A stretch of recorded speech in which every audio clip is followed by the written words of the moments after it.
Madam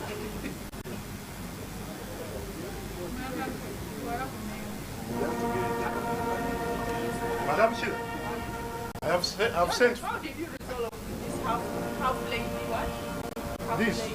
No, we're not going to put another cup. Going forward. Then it comes. Stop there. So we say, when it goes there, then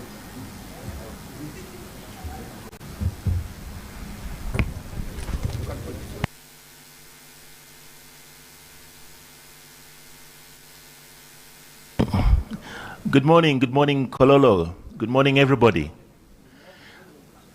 Honorable members of parliament, those who are on the grounds already, would like to remind you that the registration desk is open and you're welcome to register right now before the place gets crowded.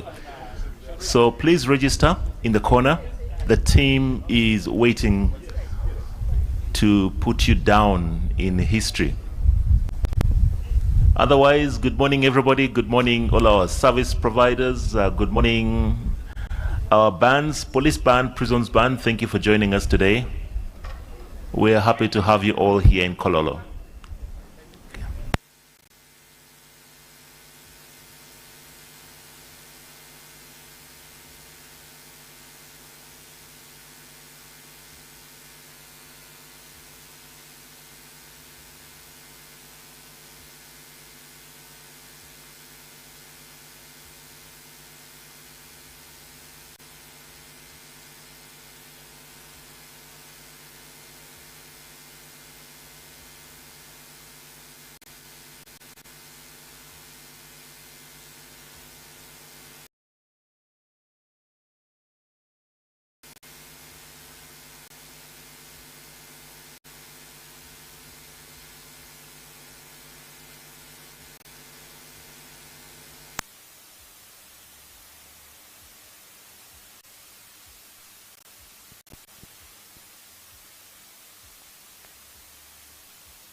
We thank the police and the prisons band for keeping us entertained this afternoon. I'm sure many of you can see a lot of activity taking place now. We have been joined by the Right Honorable Speaker of Parliament,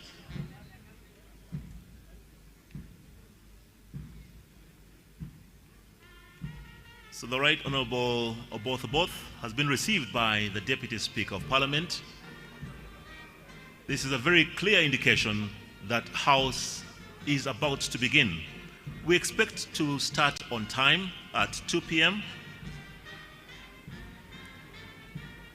There is already every indication that we shall shortly be joined by His Excellency, the President of the Republic of Uganda. And as soon as His Excellency comes in, we shall have a flow of events as had been indicated earlier. His Excellency will be received by the receiving party just beside the street guard. The street guard is the guard of honor that is before you, on your left, on my right. So there is every indication that His Excellency will be joining us shortly. So we expect the receiving party to go and receive His Excellency, the President, as he comes in. Soon after he is received, we shall start our activities of the day with the anthems, the national anthem, followed by the East African anthem, then the traditional prayers of Parliament, and a proclamation by the Right Honorable Speaker of the Parliament of Uganda declaring Kololo ceremonial grounds as the precincts of Parliament. Thereafter, we shall have administration of oaths to some ex-official members of Parliament. Now, the convoy of His Excellency the President is making its way into Kololo ceremonial grounds even as we speak. And the receiving party is also forming just beside the street guard. The street guard is a guard of honor, and this one is mounted by officers and men of the Uganda Police Force.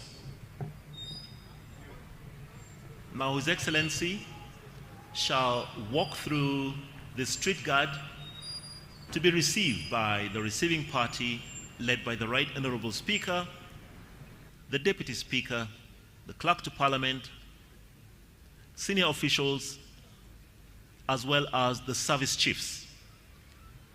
So the service chiefs have joined the receiving party and they are now ready to receive His Excellency the President.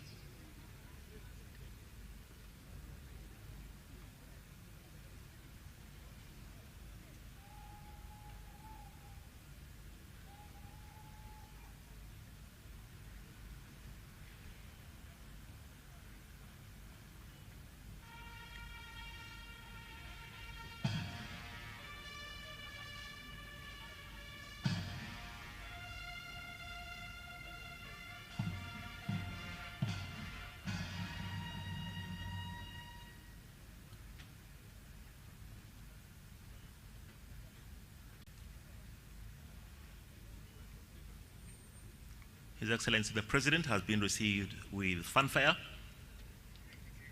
by the Uganda Police Band and is now making his way to the receiving party led by the Right Honorable Speaker of Parliament before he's ushered to his sitting area.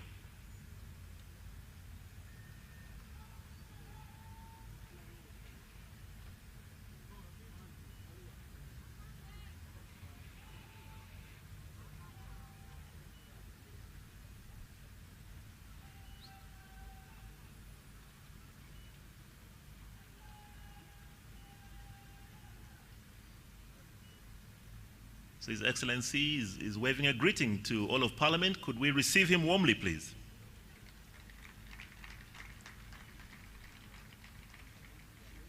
So His Excellency the President is now being ushered to his tent where he shall sign the visitor's book. And even then, the procession of the Speaker will form and House shall start in a few minutes.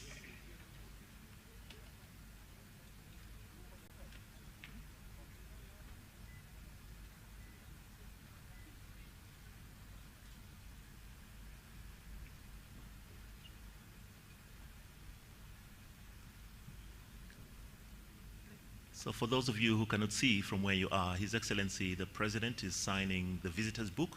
It's traditional that every time Parliament hosts a guest at the level of His Excellency the President, they will sign in the visitor's book.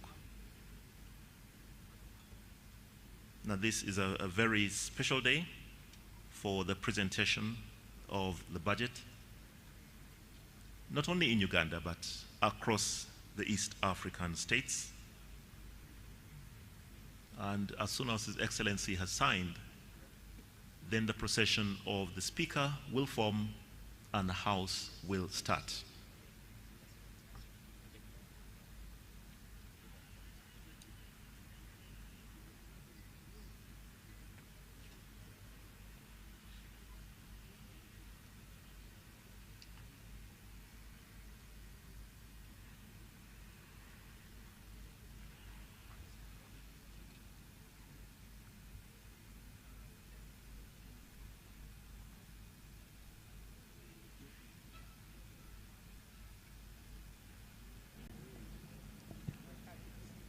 Could you please rise to your feet as we prepare for the procession of the Speaker and the different items on our order paper. Thank you.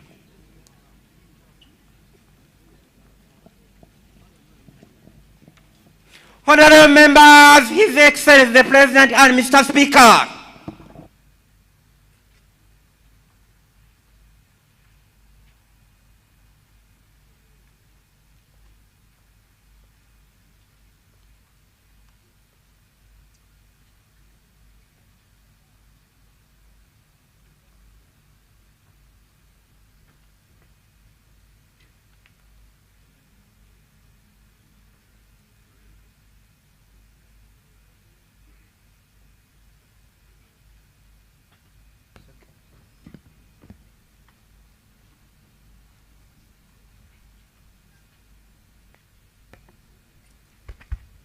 The anthems.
Prayers.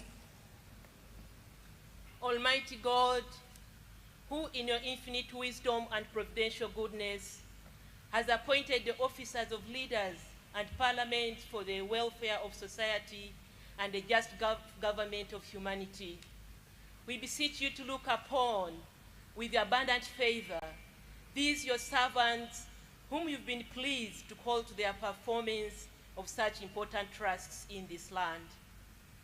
Let your blessing descend upon them here assembled, and grant that they may, as in your presence, treat and consider all matters that shall come under their deliberation in so just and faithful a manner as promote your honor and glory, and advance the good of those whose interests you have committed to their charge.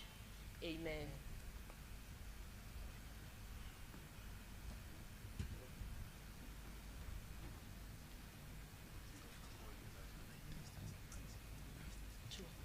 Proclamation.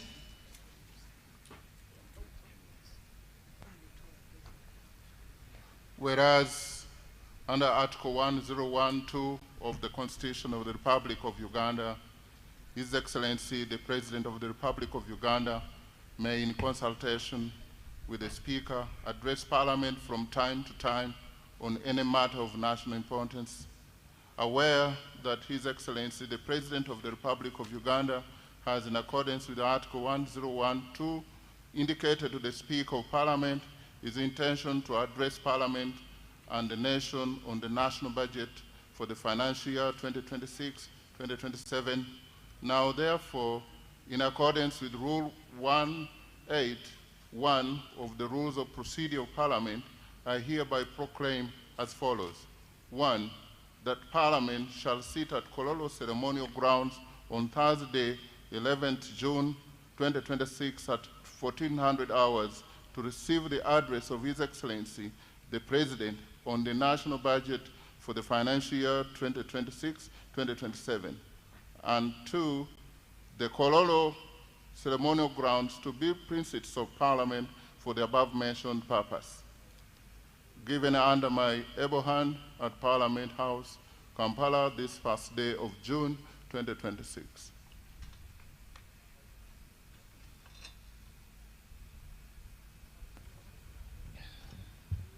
Administration of oaths.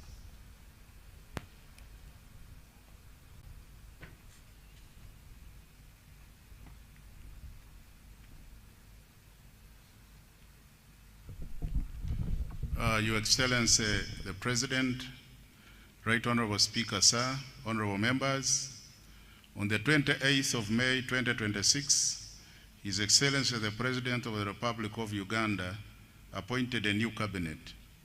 Among those appointed were non-members of Parliament who were duly approved by the Parliamentary Appointments Committee and sworn in as ministers. In order for them to discharge their duties as ministers, they are required by law to become ex-officio members of Parliament by virtue of Article 78(1)(d) of the Constitution, and are required under Article 81(4) of the Constitution to take and subscribe the oath of allegiance and the oath of Member of Parliament. Right Honorable Speaker, the said members are ready to take and subscribe to the oath. Request for your permission, Right Honorable Speaker, to invite them for the aforementioned purpose. And they are Honorable General Katumba Wamala, Minister of Public Service. Please come forward, Honorable Minister. Honorable Sebugwao Joyce Juliet Nabosa, Minister of State for Information, Communications, Technology, and National Guidance, Information. Honorable Siraj Musa Ali, Minister of State for Works and Transport, Works. I seek for your permission, sir, to allow them to access the chambers. Permission granted.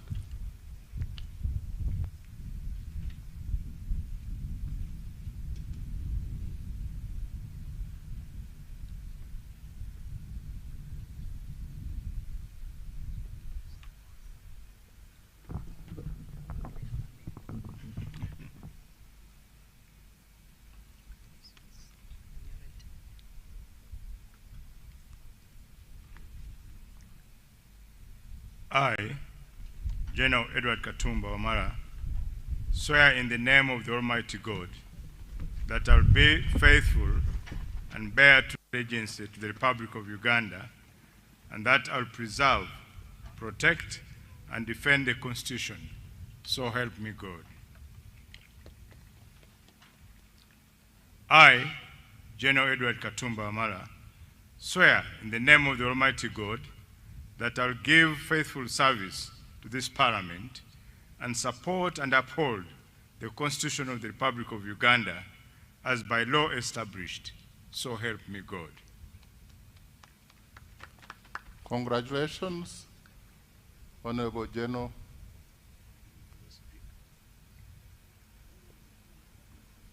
And welcome back to the House. Thank you. You'll need to append your signature to confirm that oath you've just made, and you'll receive a copy of the Constitution and the rules of procedure to enable you execute your duties as a member of Parliament. Kindly turn it.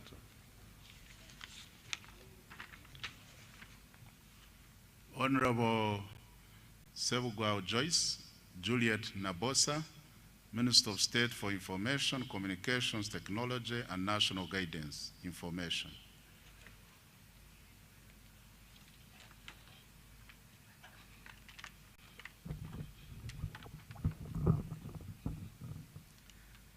I, Joyce Juliet Nabosa Sebugwao, swear in the name of Almighty God that I will be faithful and bear true allegiance to the Republic of Uganda, and that I will preserve, protect, and defend the Constitution. So help me God. I, Joyce Juliet Nabosa Sebugwao, swear in the name of Almighty God that I will give faithful service to this Parliament and support and uphold the Constitution of the Republic of Uganda as by the law established. So help me God.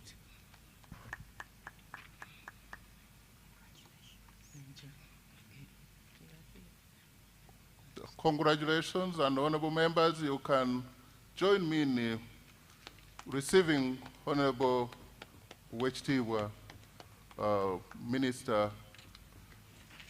Congratulations, Mama, for catching the eye of the appointing authority. You will append your signature somewhere here to affirm, to attest to the oath you've just made, and they will give you a copy of the Constitution and the rules of procedure to enable you execute your mandate as a member of Parliament, with all rights except for voting.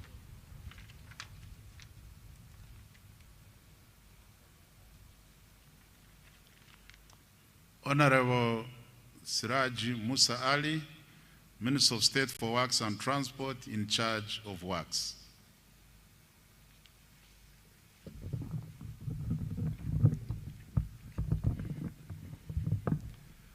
I, Siraj Musa Ali, swear in the name of the Almighty God that I will be faithful and bear true allegiance to the Republic of Uganda, and that I will preserve, protect, and defend the Constitution. So help me God. I, Siraj Musa Ali, swear in the name of the Almighty God that I will give faithful service to this Parliament and support and uphold the Constitution of the Republic of Uganda as by law established. So help me God. Thank you. Congratulations, Honorable Siraji Musa Ali, upon your appointment and upon making your oath. We have place for you there, and another place down. We have a copy of the Constitution and the rules of procedure of this House that will enable you to execute your mandate as a member of Parliament. Congratulations once again.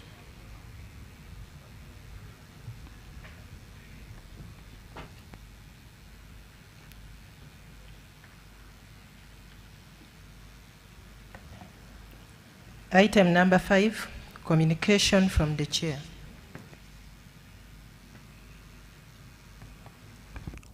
Your Excellency, the President of the Republic of Uganda, General Yoweri Kaguta Museveni, Her Excellency, the Vice President, Major Retired Alupo Jessica Kipel, the Right Honorable Deputy Speaker,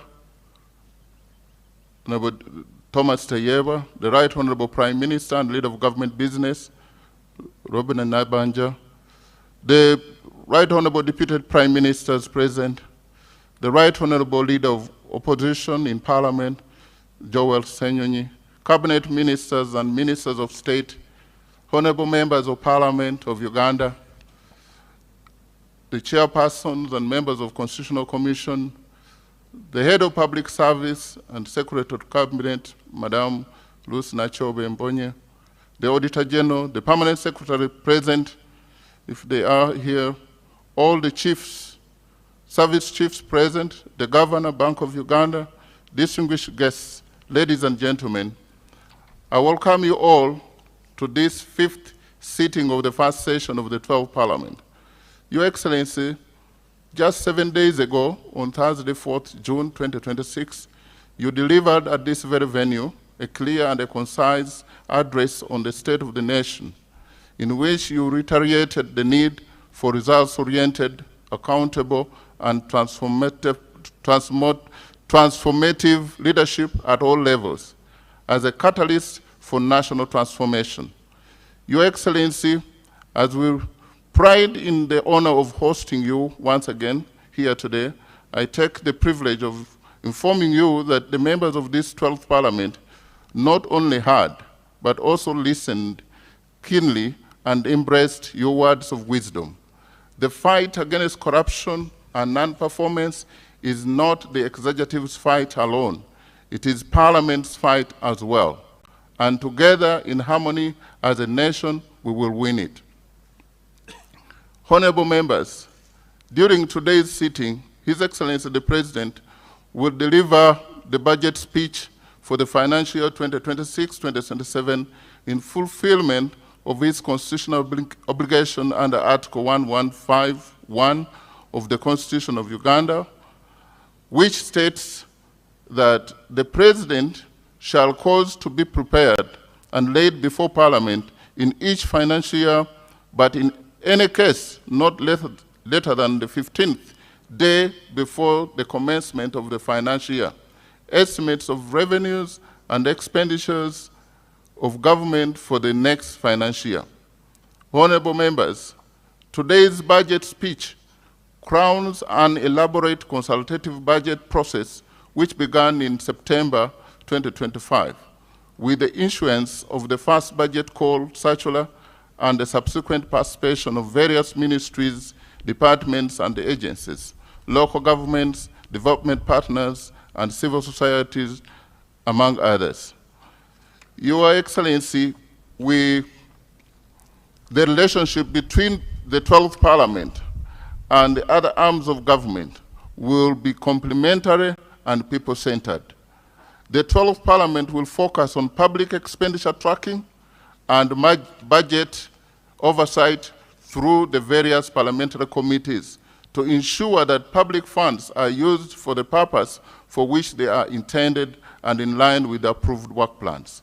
I therefore implore whips to supply the list of their members to the various parliamentary committees pursuant to Rule 16.2d and Rule 163 and 164 of the Rules of Procedure of Parliament.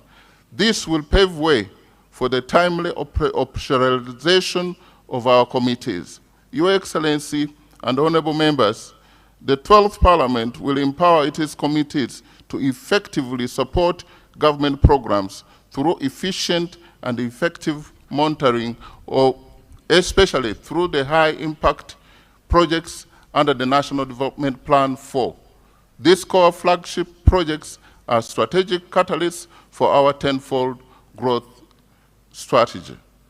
In addition, members of Parliament will strengthen oversight of government wealth creation and development funds under the parish development model, Uganda Women's Entrepreneurship Program, IMIOGA, among others. The 12th Parliament is firmly aligned to the government's objective of moving the approximately 38% of our population from subsistence to the formal money economy. Your Excellency and honorable members, the legislature looks forward to a productive financial year 2026-2027 in line with our national development aspiration. I thank you for your kind attention.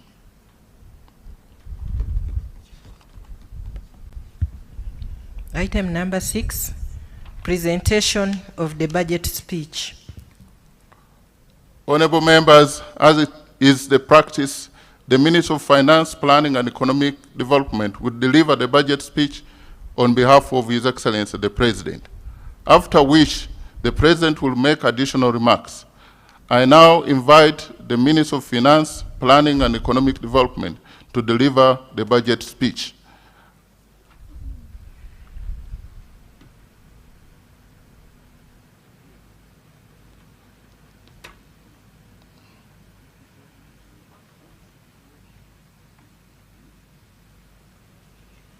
Thank you, Right Honorable Speaker, for the opportunity granted. I did not grant you an opportunity, but you have accessed the microphone. What do you have to say? Your Excellency, I take cognizance of your presence in the House. Right Honorable Speaker, my procedure matter arises under Rule 11, Sub-Rule 5, and the Rule 26, Sub-Rule 2 of our Rules of Procedure.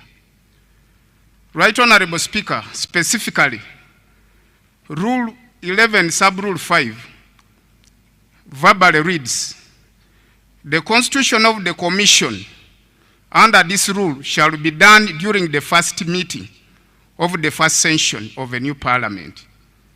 Right Honorable Speaker, I'm aware that the side of the Leader of Opposition has already nominated the commissioner amongst the 4 bench commissioners. That is Honorable Nambeshi. But the side of the government, we have not seen any commissioner. Since the government chief whip is in place, isn't it procedurally right that we constitute this House to its fullest, so that to mandate its function? Right Honorable Speaker, the House looks to move in a half. It's in amoeba shape, in a Mongolo shape. And this is the mother of corruption, Right Honorable Speaker. In line with Rule 26 of our Rules of Procedure, the rules are clear that in formation of the order paper for every sitting, there must be the business committee in consultation to your consent to come up with the order paper that the House has to follow. I'm wondering, Right Honorable Speaker, if it's not risky on your side, determining the entire task of the business committee just on your shoulder. And the members, if we move the House in such a manner, I don't know whether we shall be respecting our own rules. Right Honorable Speaker, it is to my humble prayer and request, in line with the procedural matter raised, that the entire businesses this House has heard be rendered null and void, and we constitute the House to its fullest to carry on its function as mandated in law. Thank you, Right Honorable Speaker. I want to thank you, Honorable Member from Bale. We all now know that he's a second-year law student. He's very, very vigilant. And this is the session for, and let me give guidance to the member so that nobody else makes the same mistake. This is the first meeting, and the first meeting has sittings. This is the 5th sitting of the first meeting. Now the honorable member thinks that Rule 11, as stipulated here, is referring to the sitting. This is the first meeting of the 5th sitting of the first meeting of the first session of the 12th Parliament. We need induction clerk very quickly and urgently to help members know the difference between a sitting and a meeting of Parliament. On the constitution of the, that's on the constitution of the Parliamentary Commission. On the order of business, Parliament is forming. I have no doubt that the clerk, as even of today, has written, and let me take the same opportunity to tell the government chief whip and the leader of opposition that we need lists, which I even communicated here, of all committee members and leadership and the commission. We need that urgently before the 26th of this month. There is nothing null and void except the statement made in a wrong way. Next item.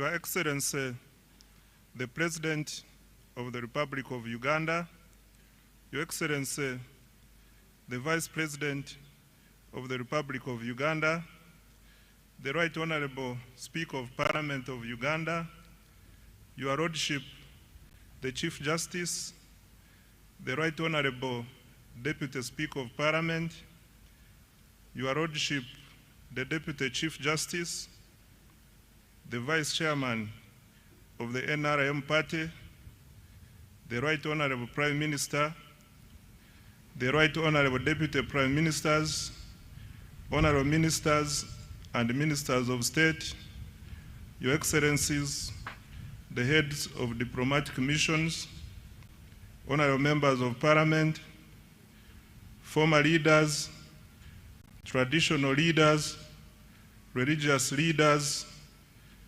distinguished guests, ladies and gentlemen.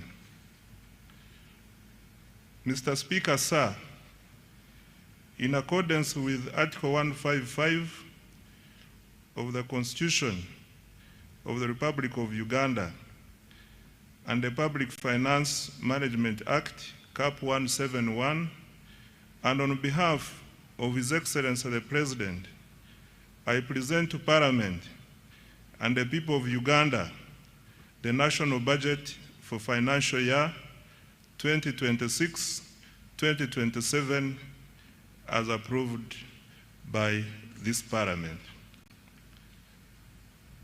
In this speech, I will, number one, present the recent performance of the economy and the outlook for the year ahead.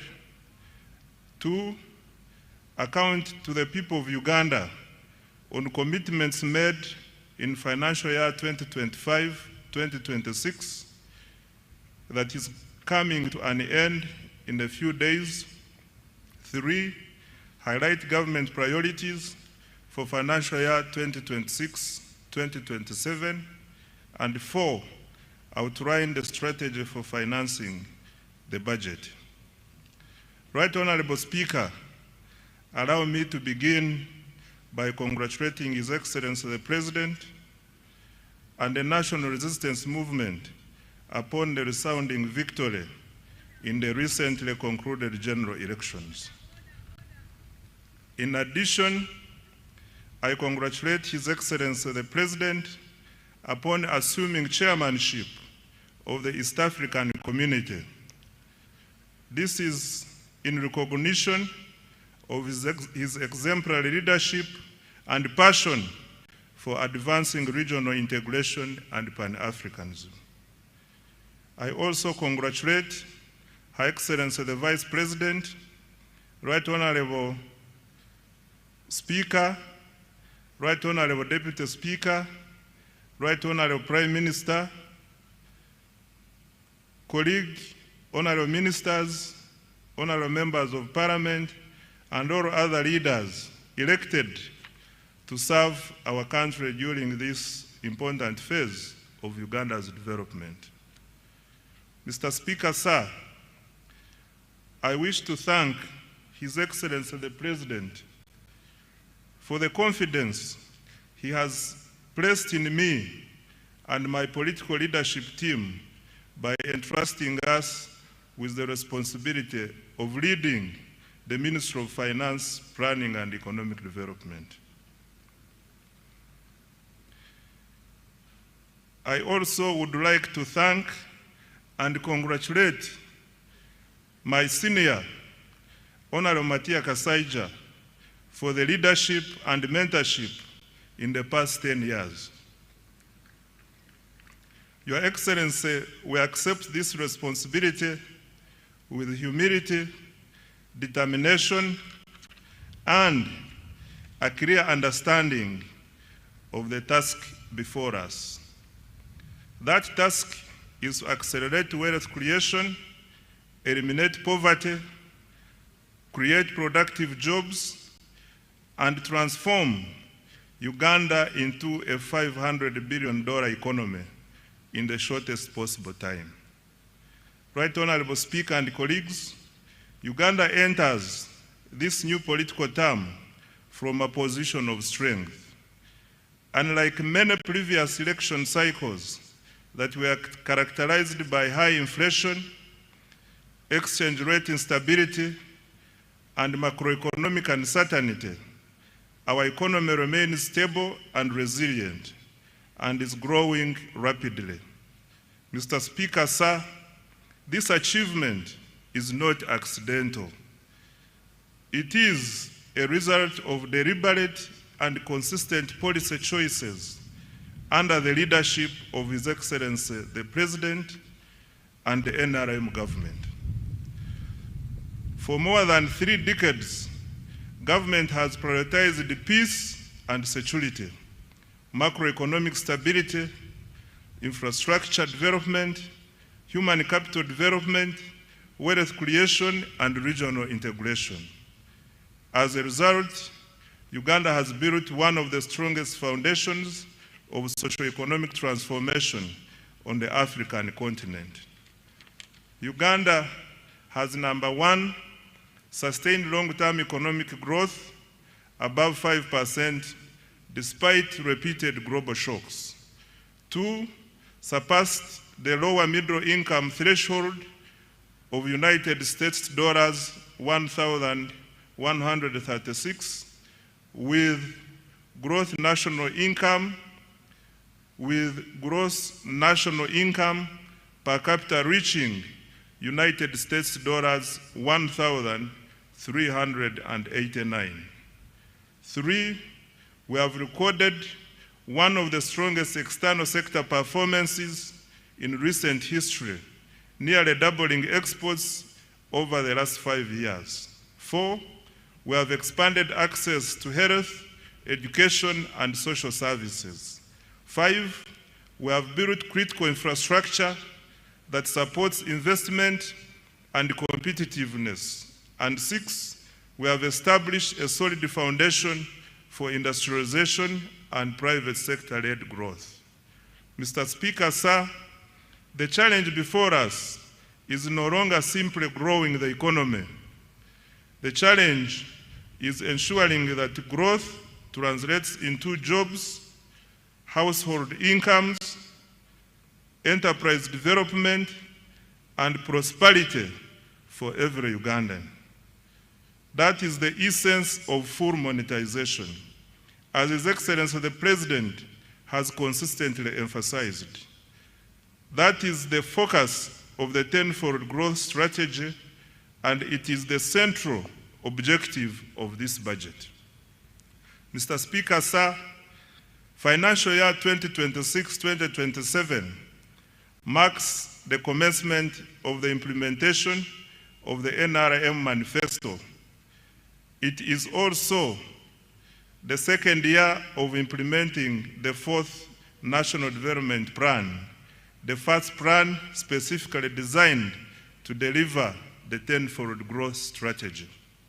Mr. Speaker, sir, and honorable colleagues, in the spirit of protecting the gains, we have maintained the financial year 2026-2027 budget theme as full monetization of Uganda's economy through commercial agriculture, industrialization, expanding and broadening services, digital transformation, and market access. This theme is aligned with the East African Community Budget theme of deepening regional integration and economic resilience through improved regional security, domestic revenue mobilization, and digital transformation for inclusive growth. I now come to the recent economic performance and outlook. Mr. Speaker, sir, despite geopolitical tensions, global trade disruptions, and continued uncertainty in the world economy, Uganda's economic outlook remains strong and positive. The economy is stable, growth is accelerating, inflation is low, the exchange rate is stable, exports are rising, investment is increasing, and confidence in Uganda's future remains strong. Mr. Speaker, sir, Uganda's economy continues to demonstrate remarkable resilience and dynamism. Economic growth for financial year 2025-2026 is estimated at 6.4%, up from 6.3% in financial year 2024-2025. The size of the economy is projected to increase to approximately United States dollars 69.3 billion, equivalent to Uganda shillings 250.4 trillion by the end of June 2026. In purchasing power parity terms, Uganda's GDP is estimated to be United States dollars 197.1 billion. GDP per capita is projected to increase to United States dollars 1,420, equivalent to approximately Uganda shillings 5.1 million per person. Mr. Speaker, sir, with the commercial oil production commencing later this calendar year, growth is projected to accelerate to 10.2% in financial year 2026-2027.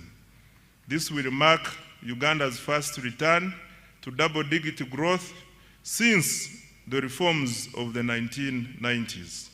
Most importantly, a larger economy will accelerate more jobs, raise household incomes, expand opportunities for businesses, and generate the resources required to invest in quality education, health care, infrastructure, security, and other public services that improve the lives of Ugandans.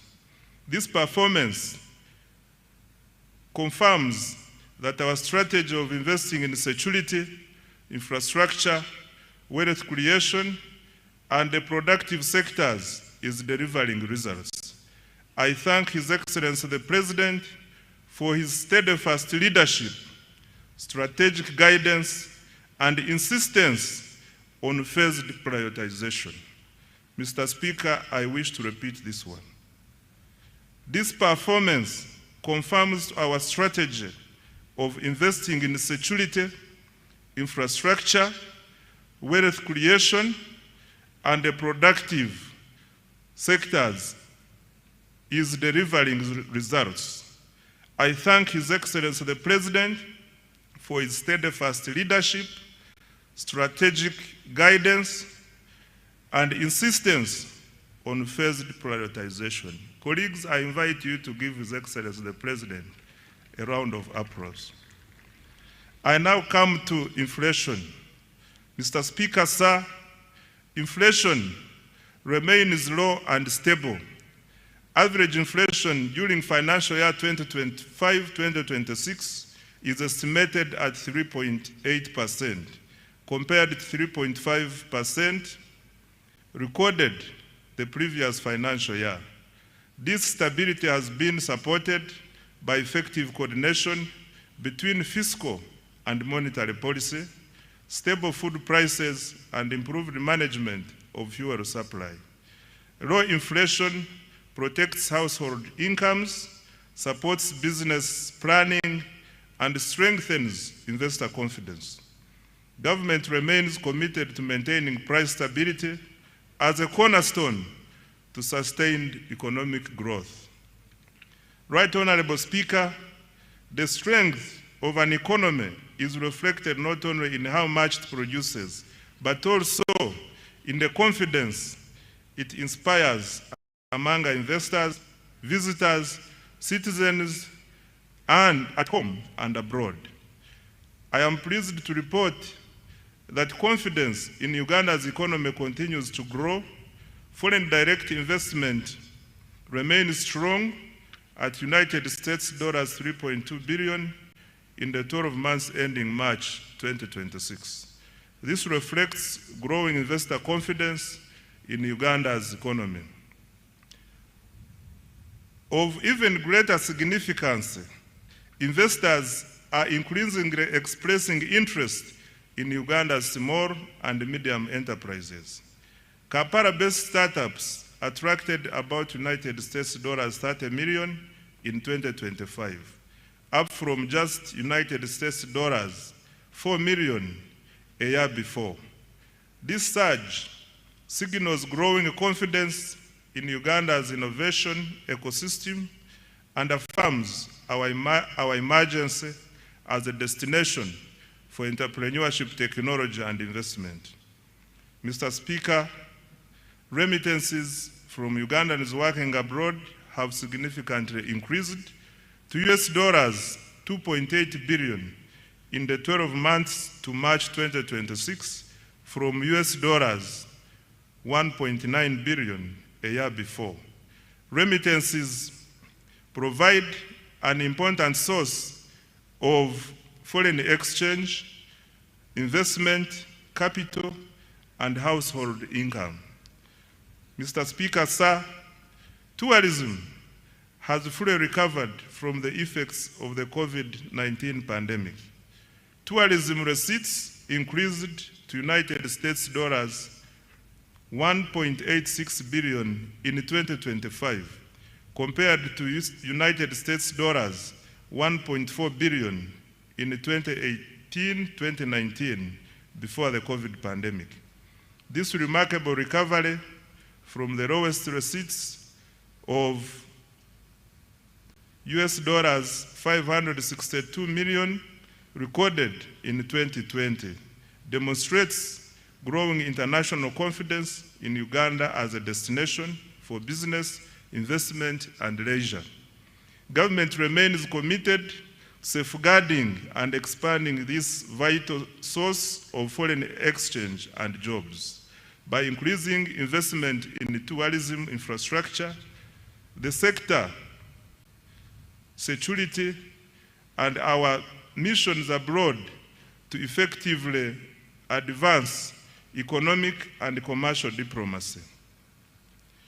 Mr. Speaker, sir, the Uganda shilling remains one of Africa's best performing freely floating currencies.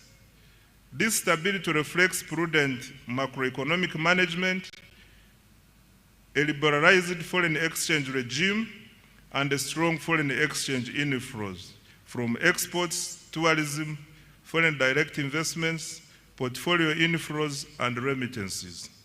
As a result, Uganda's foreign exchange reserves are now at United States dollars 6 billion. In the 12 months to March 2026, up from United States dollars 3.6 billion a year before.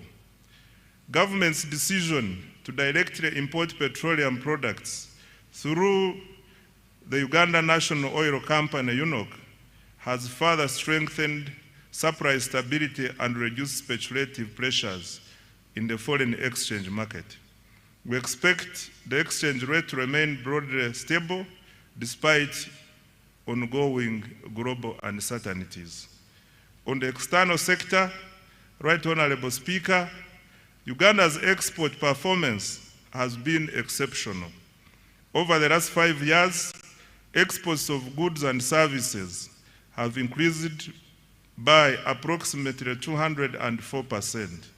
Total exports earnings reached US dollars 18.04 billion in the 12 months to March 2026 from US dollars 5.93 billion in the 12 months to March 2022.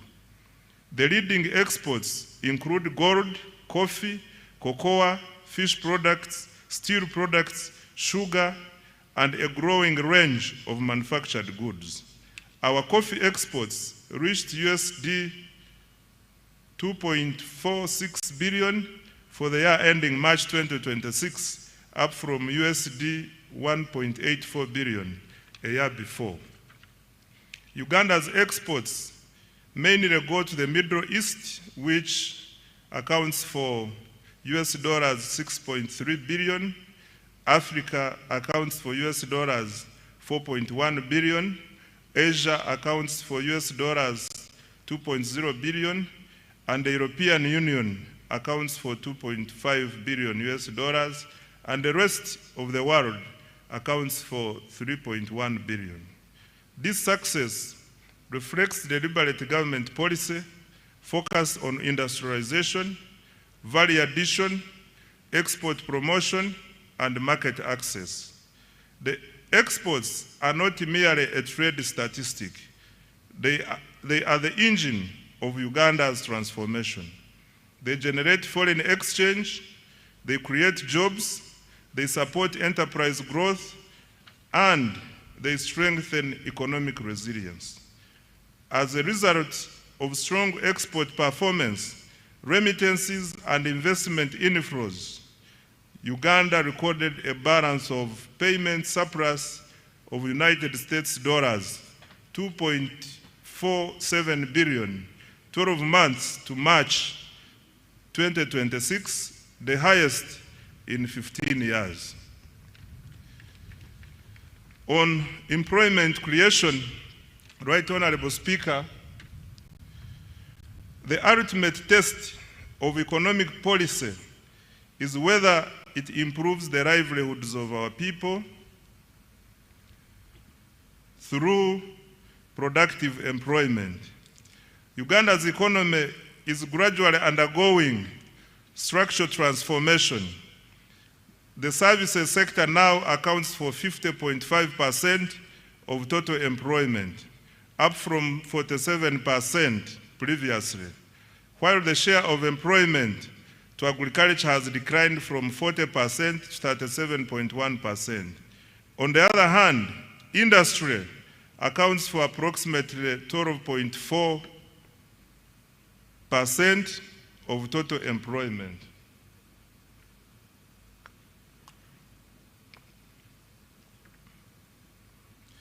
These shifts are good and are consistent with the structural transformation experienced by today's rich economies, which moved from raw to higher productivity sectors.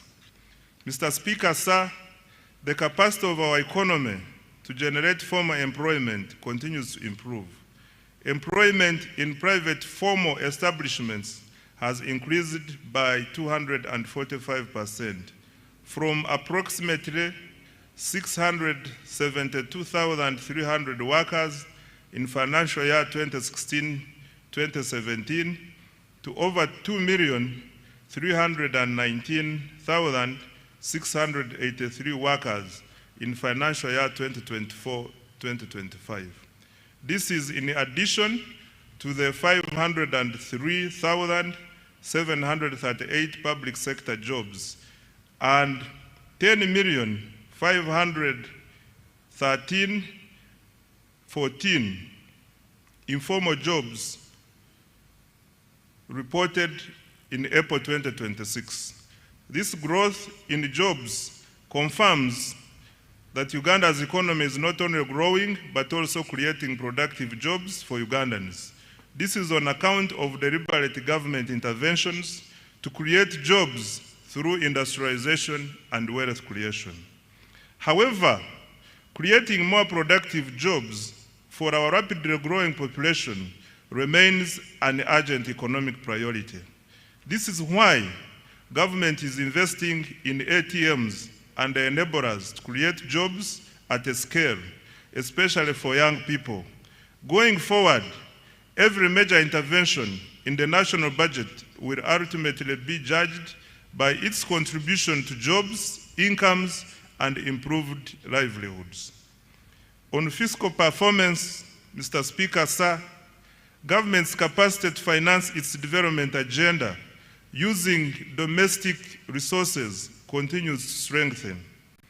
This financial year, domestic revenue collections are projected at Uganda shillings 35.7 trillion, compared to Uganda shillings 32.3 trillion collected the previous financial year. Mr. Speaker, this financial year 2025-2026, domestic revenue from taxes, non-tax revenues, and local government revenues funded up to 80.9% of the total discretionary budget of Uganda shillings 44.1 trillion. The discretionary budget includes all funds allocated to implementing programs excluding debt and other government obligations. This represents significant progress towards fiscal self-reliance and reduced dependence on external financing. Mr. Speaker, sir, increasing domestic revenue is not merely a fiscal objective. It is a sovereignty objective.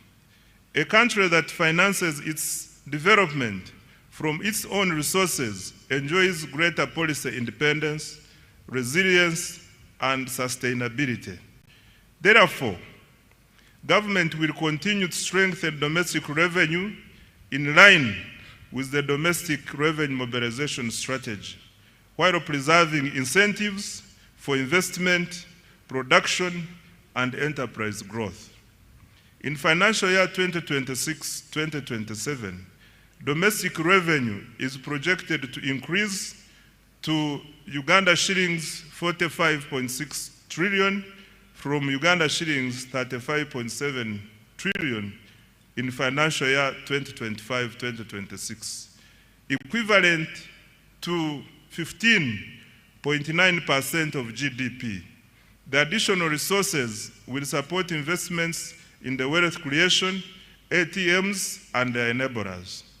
I now come to public debt, Right Honorable Speaker.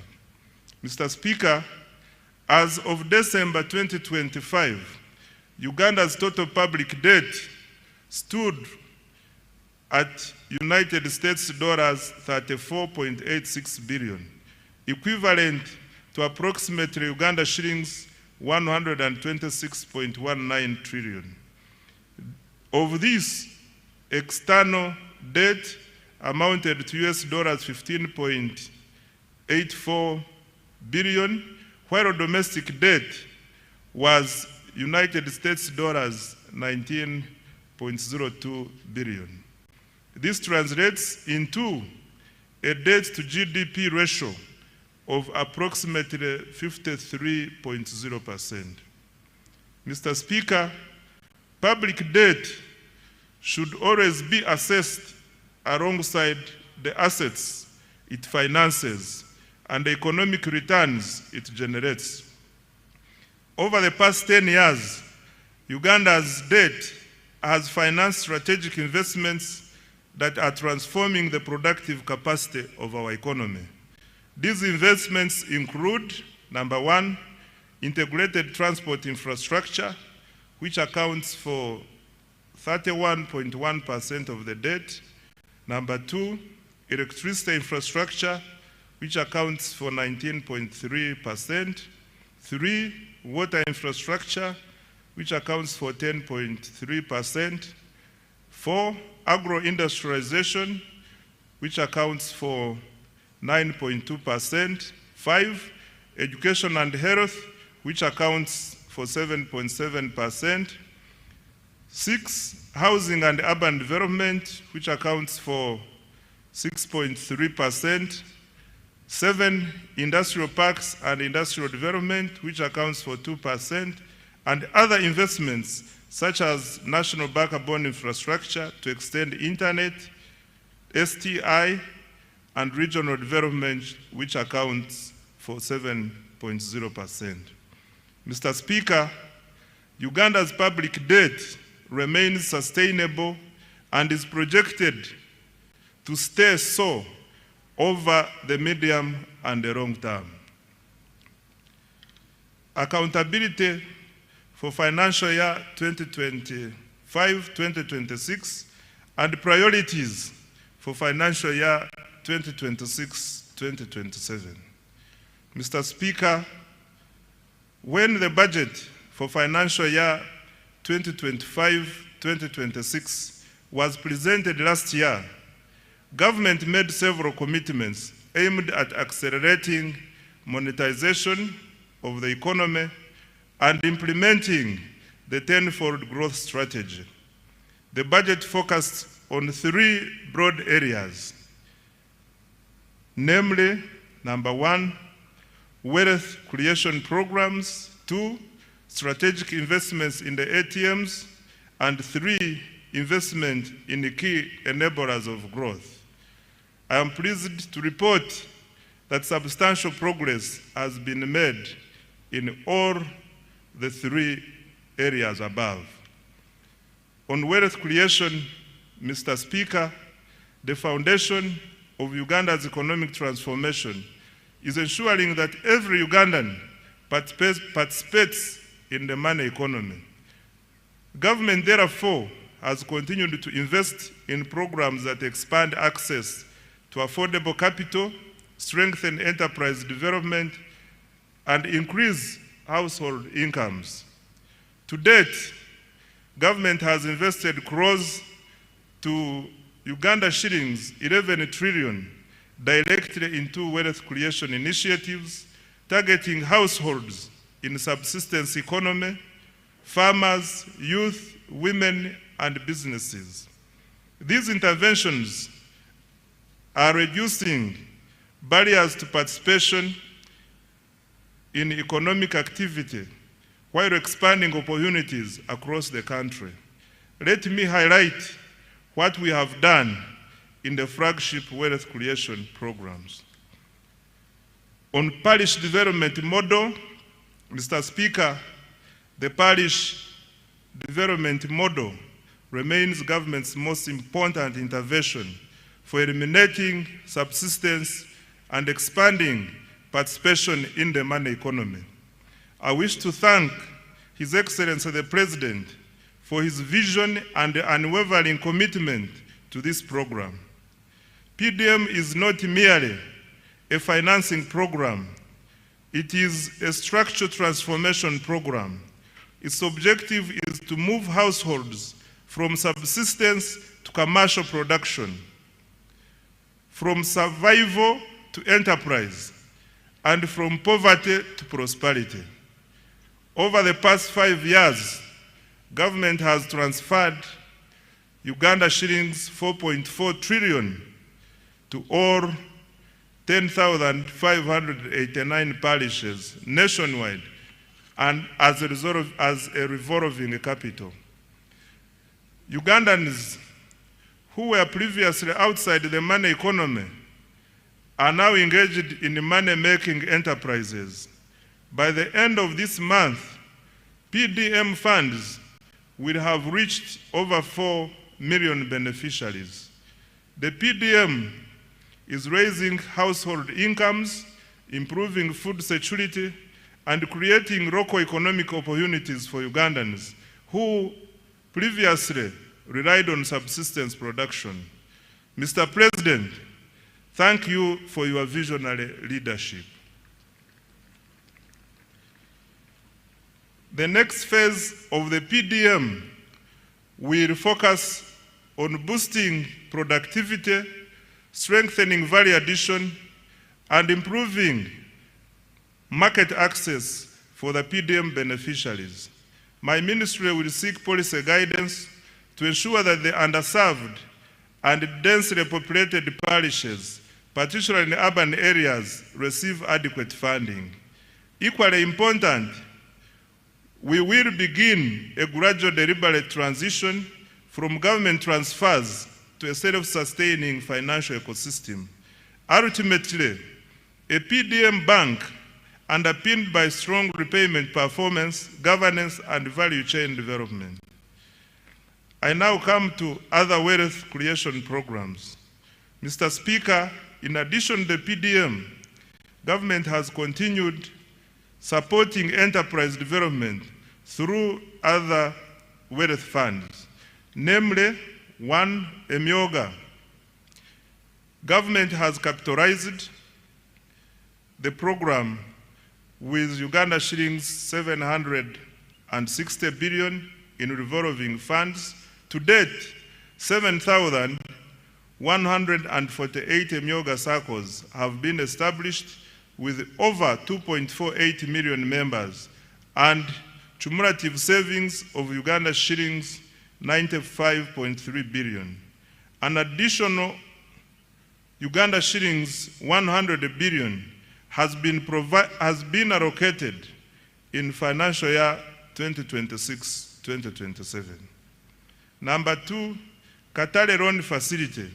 The government, through the Microfinance Support Center, introduced this wealth fund to expand access to affordable working capital for market vendors and urban informal operators. It is currently piloted in 6 major markets within the Kampala metropolitan area and will be rolled out nationwide in financial year 2026-2027. The piloted markets are St. Barikudembe, commonly known as Owino, Nakawa, Kalerwe, Busega, Nakasero, and Gaba markets. The facility is providing working capital loans at an interest rate of 8% per annum. 3, the Small Business Fund. This fund, initially called the Small Business Recovery Fund, was established in 2021 to help small businesses affected by COVID-19 to recover. The fund has disbursed over Uganda shillings 82.1 billion to more than 4,031 small and medium enterprises. It provides affordable financing of up to Uganda shillings 500 million at a 10% interest rate to formal enterprises employing at least 2 people. 4 is the Agricultural Credit Facility. Government has invested a total of Uganda shillings 371.7 billion in the facility as a co-financing with participating financial institutions. The facility has cumulatively disbursed Uganda shillings 1.35 trillion to more than 14,000 beneficiaries. In financial year 2026-2027, an additional Uganda shillings 47.68 billion has been allocated to further capitalize the facility. 5, large-scale commercial farmers financing scheme. In financial year 2025-2026, Uganda shillings 41 billion was provided for interest payments on behalf of the large-scale farmers cultivating over 50 acres of grain and animal feeds. This support has so far enabled 186 farmers to access a total of Uganda shillings 169.1 billion from government-owned commercial banks. The farmers are expected to repay the principal while government pays the interest on their behalf.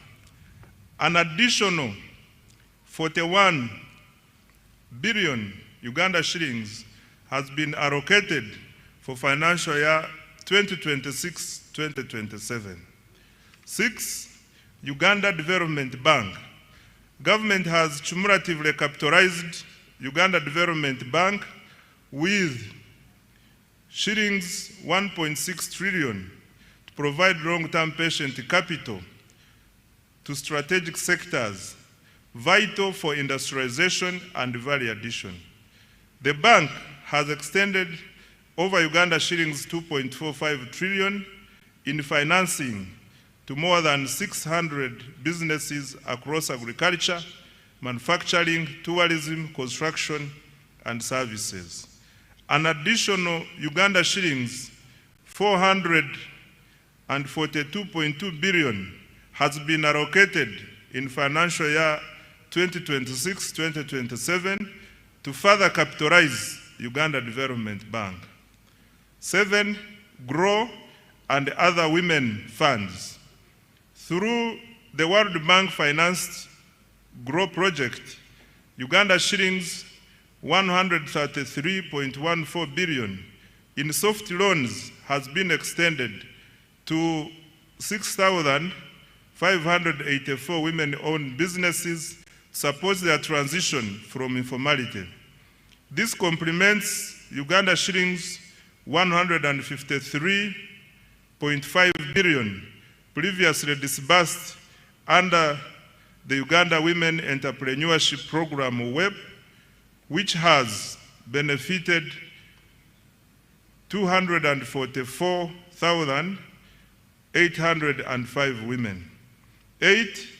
Youth empowerment programs. The Youth Livelihood Program has financed 24,859 projects benefiting 275,034 youth at a cost of Uganda shillings 195.4 billion, while 57,849 youth have benefited from the Youth Venture Capital Fund. Number 9 is the revolving fund for the creative artists. Government has provided Uganda shillings 33 billion to establish a revolving fund for musicians and other creatives to promote enterprise growth and job creation. 10. Support to teachers' circles. Government released Uganda shillings 20 billion to private teachers' unions to strengthen teachers' welfare through improved access to affordable credit. This is in addition to the earlier Uganda shillings 25 billion that was provided to Walimu Sacco umbrella structures. Mr. Speaker, sir, these wealth creation interventions have expanded access to affordable capital, strengthened enterprise growth, and created jobs. In financial year 2026-2027, government has allocated an additional Uganda shillings 2.49 trillion in wealth creation programs to accelerate monetization of the economy and expand wealth creation. I now come to accelerating tenfold growth through the ATMs. Mr. Speaker, having expanded access to capital through our wealth creation programs, government is now intensifying investment in the sectors that will drive Uganda's next phase of economic transformation. These sectors are collectively known as the ATMs, i.e. number 1, agro-industrialization, number 2, tourism development, 3, mineral-based industrial development, including oil and gas, and 4, science, technology, and innovations, including ICT and the creative arts. These sectors are deliberately selected because they represent Uganda's strongest comparative advantages and possesses the greatest potential to generate exports, jobs, incomes, and investment. Together, they form the engine of the tenfold growth strategy. The objective is simple: to convert Uganda's natural resources, human capital, and innovation into wealth, jobs, and prosperity. Spiritual transformation begins with science. This year, government made significant advances in agriculture research and genetics. The Antiq Vaccine Facility at the National Livestock Resources Research Institute in Nache Sasa was completed and is now operational, producing about 36 million doses, serving 18 million livestock in the first year. The government also produced foot and mouth disease vaccines and continued to advance research on disease-resistant crops and livestock breeds. These investments will reduce production losses, raise productivity, and increase farmer incomes. On water for production and irrigation, Mr. Speaker, climate change continues to expose farmers to significant weather-related risks. Government is therefore accelerating investment in irrigation and water for production infrastructure to reduce dependency on rainfall. Progress was registered on several major irrigation projects, including Kabuyanda Dam in Isinjiro District, Atali in Buramburi District, Wadelai in Pakwach District, Achomai in Bukedea District, Namaisu in Bududa District, Chembo Mbai in Buko District, SIP irrigation scheme in Buramburi District. Solar-powered irrigation schemes are also being rolled out across the country. These investments will support all year-round production, increase resilience, and improve agricultural productivity.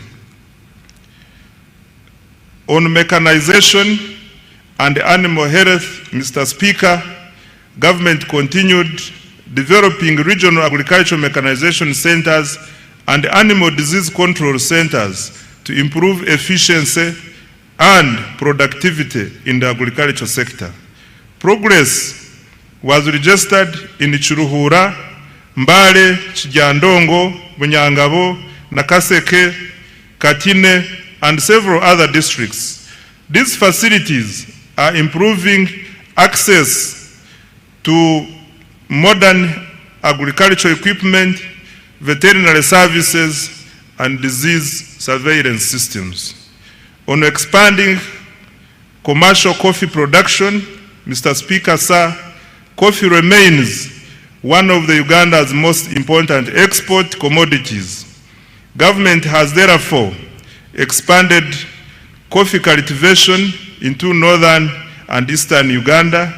During the year, 2 coffee mother gardens were established and over 1.4 million coffee seedlings distributed to 7,532 farmers in northern Uganda. This intervention will broaden participation in one of the Uganda's most profitable agricultural value chains. Financial year 2026-2027 priorities for agro-industrialization. Mr. Speaker, a total of Uganda shillings 2.26 trillion has been allocated to the agro-industrialization program in financial year 2026-2027. This is the highest allocation ever to this program.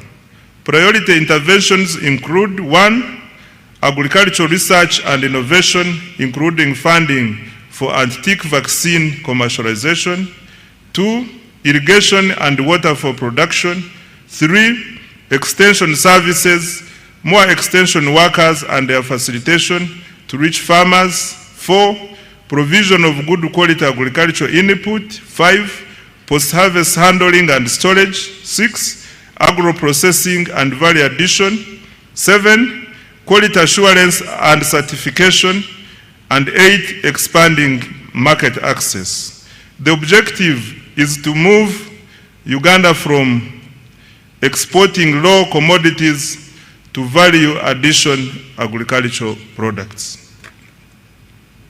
On tourism development, Mr. Speaker, sir, tourism is one of Uganda's most powerful export industries.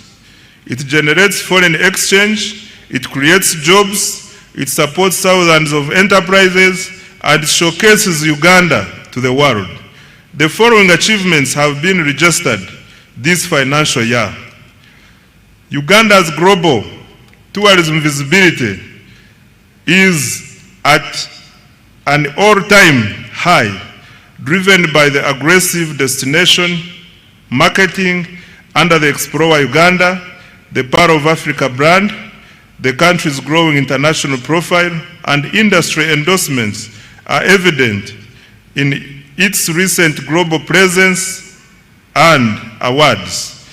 In the North America market, Uganda won the Best in Show Africa at the 2026 New York Travel and Adventure Show, bolstered by endorsements from the renowned travel journalists.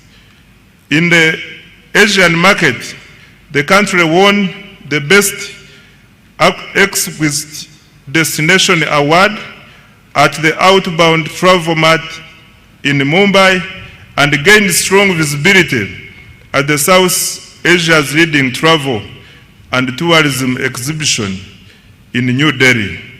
Mr. Speaker, government has intensified the international marketing of destination Uganda through participation in major tourism exhibitions and targeted promotion campaigns in Europe, the United Kingdom, North America, Asia, East Africa, and North Africa.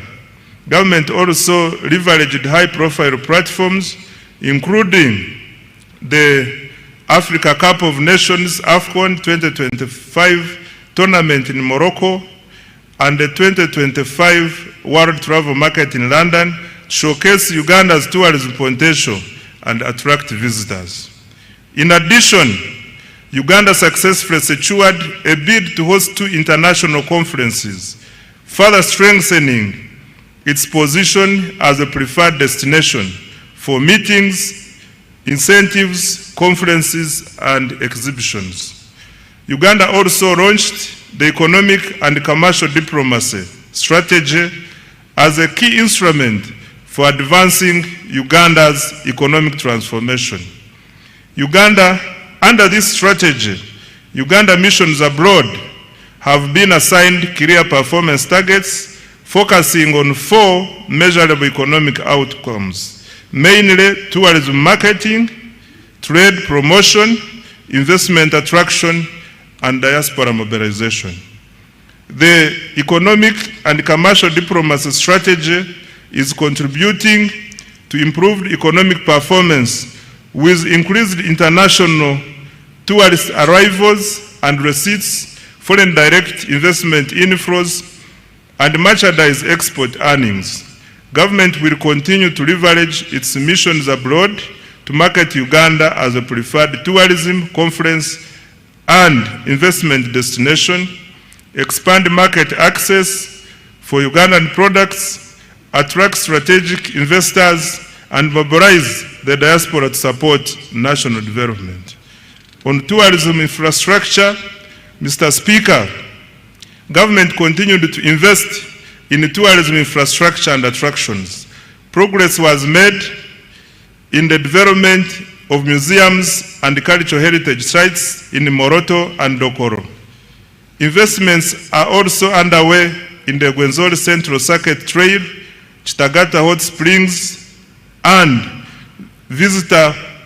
facilities at the source of the Nile in Jinja, including an observatory deck and a modern restaurant. Government also established a new wildlife education center in Mbale. These investments are enhancing visitor experiences and strengthening Uganda's competitiveness as a tourism destination. In financial year 2026-2027, the priorities under tourism are the following. Mr. Speaker, the government has allocated Uganda shillings 567.32 billion to continue developing the tourism sector next financial year. The priority interventions will include: 1, branding and marketing of Uganda as a tourism and investment destination; 2, tourism infrastructure development; 3, construction of highway sanitation facilities and tourism site refreshment centers; 4, improving and enforcing hospitality standards and training; 5, conservation and wildlife protection to increase wildlife population across the national parks; 6, health tourism; and 7, economic and commercial diplomacy. I now come to mineral-based industrial development. Mr. Speaker, sir, Uganda is richly endowed with minerals. However, sustainable transformation will come not from extracting minerals, but from processing and adding value to them. Government strategy is therefore to transform mineral wealth into industrial wealth, and the following steps have been taken in that direction. 1, government intensified mineral exploration and quantification. Geochemical surveys for gold were undertaken in Kasanda, Chiboga, and Mubende districts. Exploration confirmed an estimated 300 million tons of iron ore in Kabale, Rubanda, Ruchiga, Kisoro, Kanungu, Chiruhura, and Hoima districts. Surveys of copper prospects were conducted at the Bukusu carbonatite complex, which also has the potential for rare earth elements, as well as at the Boma and the Gwensakara sites. Evaluation of uranium, manganese, lithium, and nickel deposits is also ongoing across the country. Number 2, to add value to Uganda's limestone, a new clinker factory was commissioned in Moroto district to produce inputs for cement production. The factory operates a 6,000 ton per day clinker production line with annual production capacity of 2 million tons of clinker and 3 million tons of cement. The project is expected to save the country up to $260 million annually in clinker imports and create up to 4,000 jobs. Number 3, government continued to make substantial progress towards fast oil.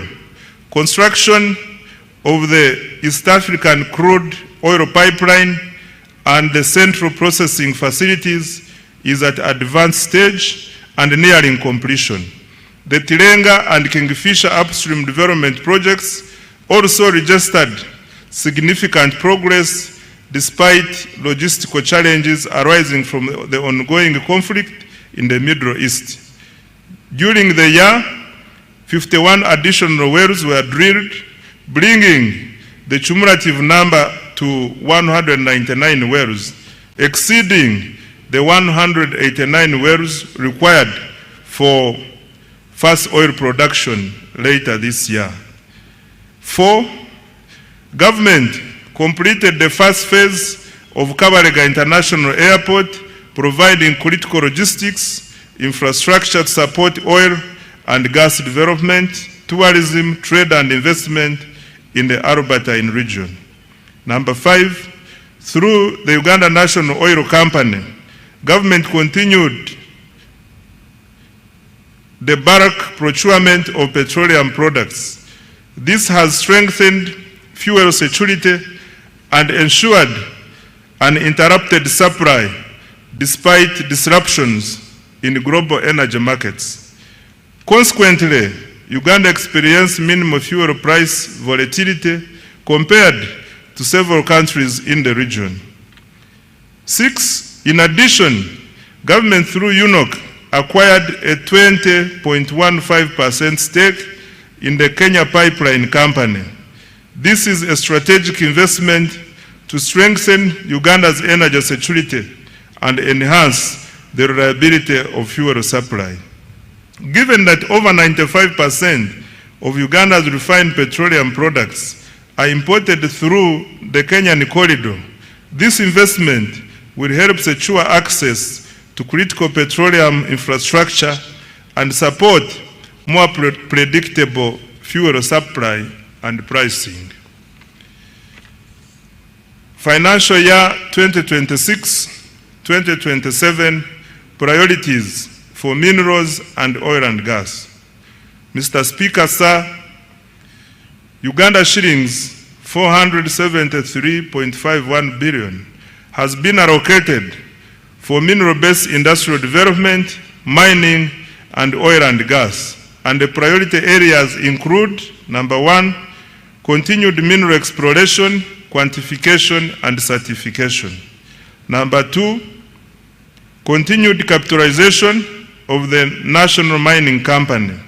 3, establishment of the mineral market and buying centers. 4, operationalization of ECOP. And 5, development of the oil refinery. I now come to science, technology, and innovations. Right Honorable Speaker, no country has achieved rapid economic transformation without innovation. Science, technology, and innovation, including ICT and the creative arts, are critical drivers of productivity, industrialization, and competitiveness. They provide the tools to modernize production, create high-value jobs, and expand Uganda's participation in the global knowledge economy. For Uganda to achieve a tenfold expansion of the economy, STI is going to be at the center of our development strategy. Mr. Speaker, commissioning the Chira vehicle plant in Jinja marked a major milestone in Uganda's industrialization journey and demonstrates the country's growing technological capabilities. The plant has the capacity to produce up to 2,500 buses annually. Despite being in its early stages of operation, Chira Motors has already made bus sales worth Uganda shillings 21.6 billion and received orders for 450 buses from Uganda and the region. The quality and reliability of its products were further demonstrated through the successful Par to Cape electric expedition, during which the Kayora electric bus traversed more than 13,000 kilometers across Africa. Mr. Speaker, to date, more than 25,000 electric vehicles, including buses, motorcycles, and bicycles, have been produced locally with up to 40% local content.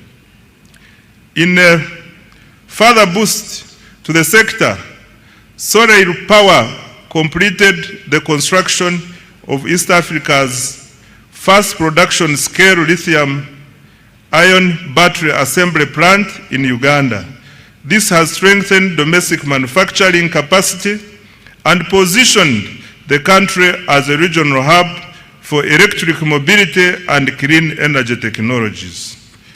On pharmaceuticals and biotechnology, Mr. Speaker, government continued to strengthen pharmaceutical manufacturing, and biotechnology as part of the efforts to build a competitive pathogenic economy. Uganda is deliberately supporting the domestic production of medicines, vaccines, diagnostics, and other health products while promoting research, innovation, import substitution, export growth, and resilience in the health sector. Significant progress was registered through strategic investments in and government procurement from local pharmaceutical and biotechnology companies, including Macrohim Scientifics, Day Pharma, Jena Herbal, and other emerging manufacturers. Macrohim Scientifics has established itself as a leading African manufacturer for rapid diagnostic kits, recording annual sales of approximately United States dollars 75 million from products used in the diagnosis of malaria, HIV/AIDS, and sickle cell diseases. Day Pharma has operationalized manufacturing lines for generic, oral solid, and liquid medicines and secured approvals from the National Drug Authority for a range of essential medicines. Jena Herbal, the manufacturer of Covidex, has established a pharmaceutical manufacturing facility in Soroti, expanding Uganda's capacity to produce health products locally and strengthening the country's pharmaceutical value chain. These investments are improving health security, reducing imports, and creating high-value jobs. On advancing Uganda's space science, Mr. Speaker, government has strengthened Uganda's space science and satellite technology capabilities. Government established modern ground satellite infrastructure at the Uganda National Space Center at Mpoma Mukono district. This has enabled our scientists to successfully deploy a climate camera to the International Space Station. This has expanded the country's capacity to generate real-time data for climate monitoring, environmental management, disaster preparedness, and evidence-based decision-making. On value addition under STI, Mr. Speaker, government has intensified agro-industrialization initiatives driven by scientific innovation aimed at increasing value addition, branding, and export competitiveness. The Banana Value Addition Facility by Professor Mlanga strengthened its production capacity for banana value-added products and fulfilled export orders from South Korea, Saudi Arabia, Qatar, and Italy.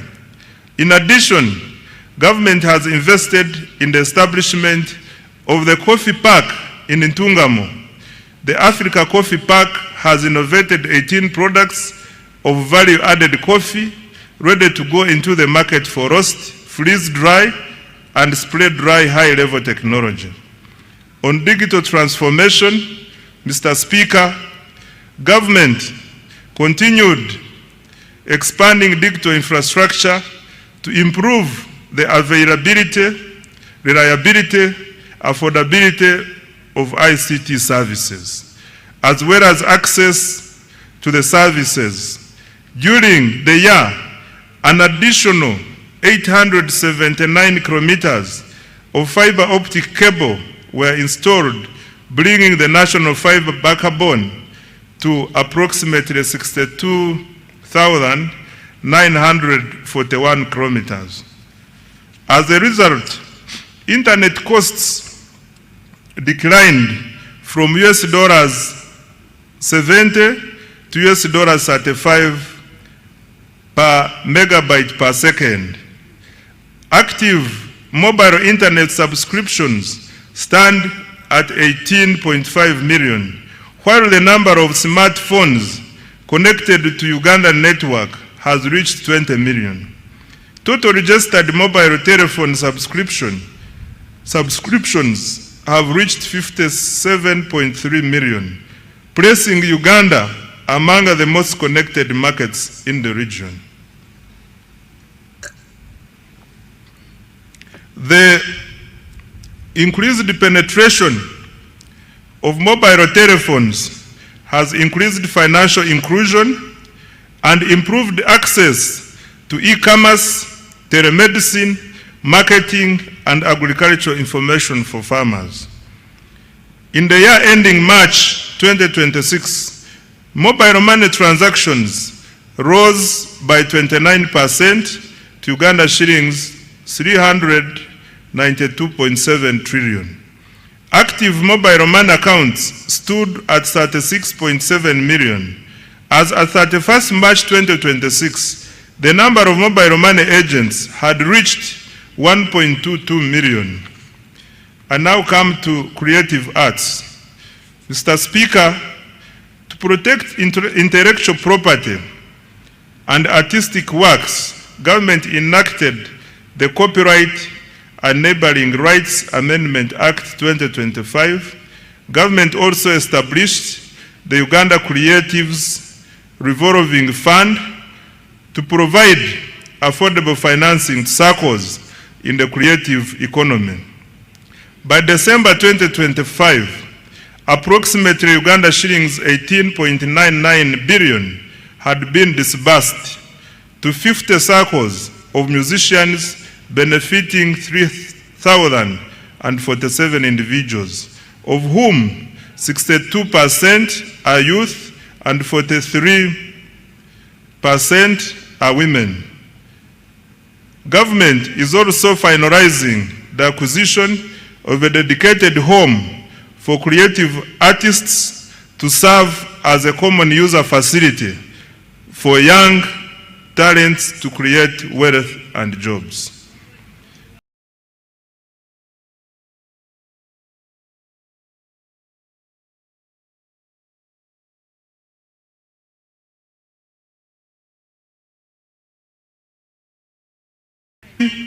Dairy farmer, drugs, and vaccines and banana products. Number 2, establishment of a high-tech city. 3, additional investment in science, research, and innovation. 4, expansion of digital infrastructure to increase coverage, reliability, and affordability of internet, government services, and e-commerce. 5, growth of business process outsourcing for job creation. 6, expanding the free-to-air TV signal. And 7, strengthening intellectual property protection. I now come to enablers. Mr. Speaker, government also continued to invest in the key enablers of socio-economic transformation in line with the NDP 4 and the 10-fold growth strategy. These include human capital development, infrastructure, security, and the rule of law, as well as domestic revenue mobilization to finance the transformation agenda. Under enabler number 1, which is peace, security, and rule of law, Mr. Speaker, peace, security, and rule of law are the foundations of development. Without peace, you cannot create prosperity. Without security and the rule of law, there is no investment. Without stability, there is no growth. Mr. Speaker, I wish to repeat this. Without peace, you cannot create prosperity. Without security and rule of law, there is no investment. Without stability, there is no growth. Government has continued to invest in security, justice, and governance institutions. This financial year, the following milestones have been achieved. 1, government continued strengthening security infrastructure, intelligence services, and operational capacity, while improving the welfare of our security personnel in the UPDF, police, prisons, and intelligence services.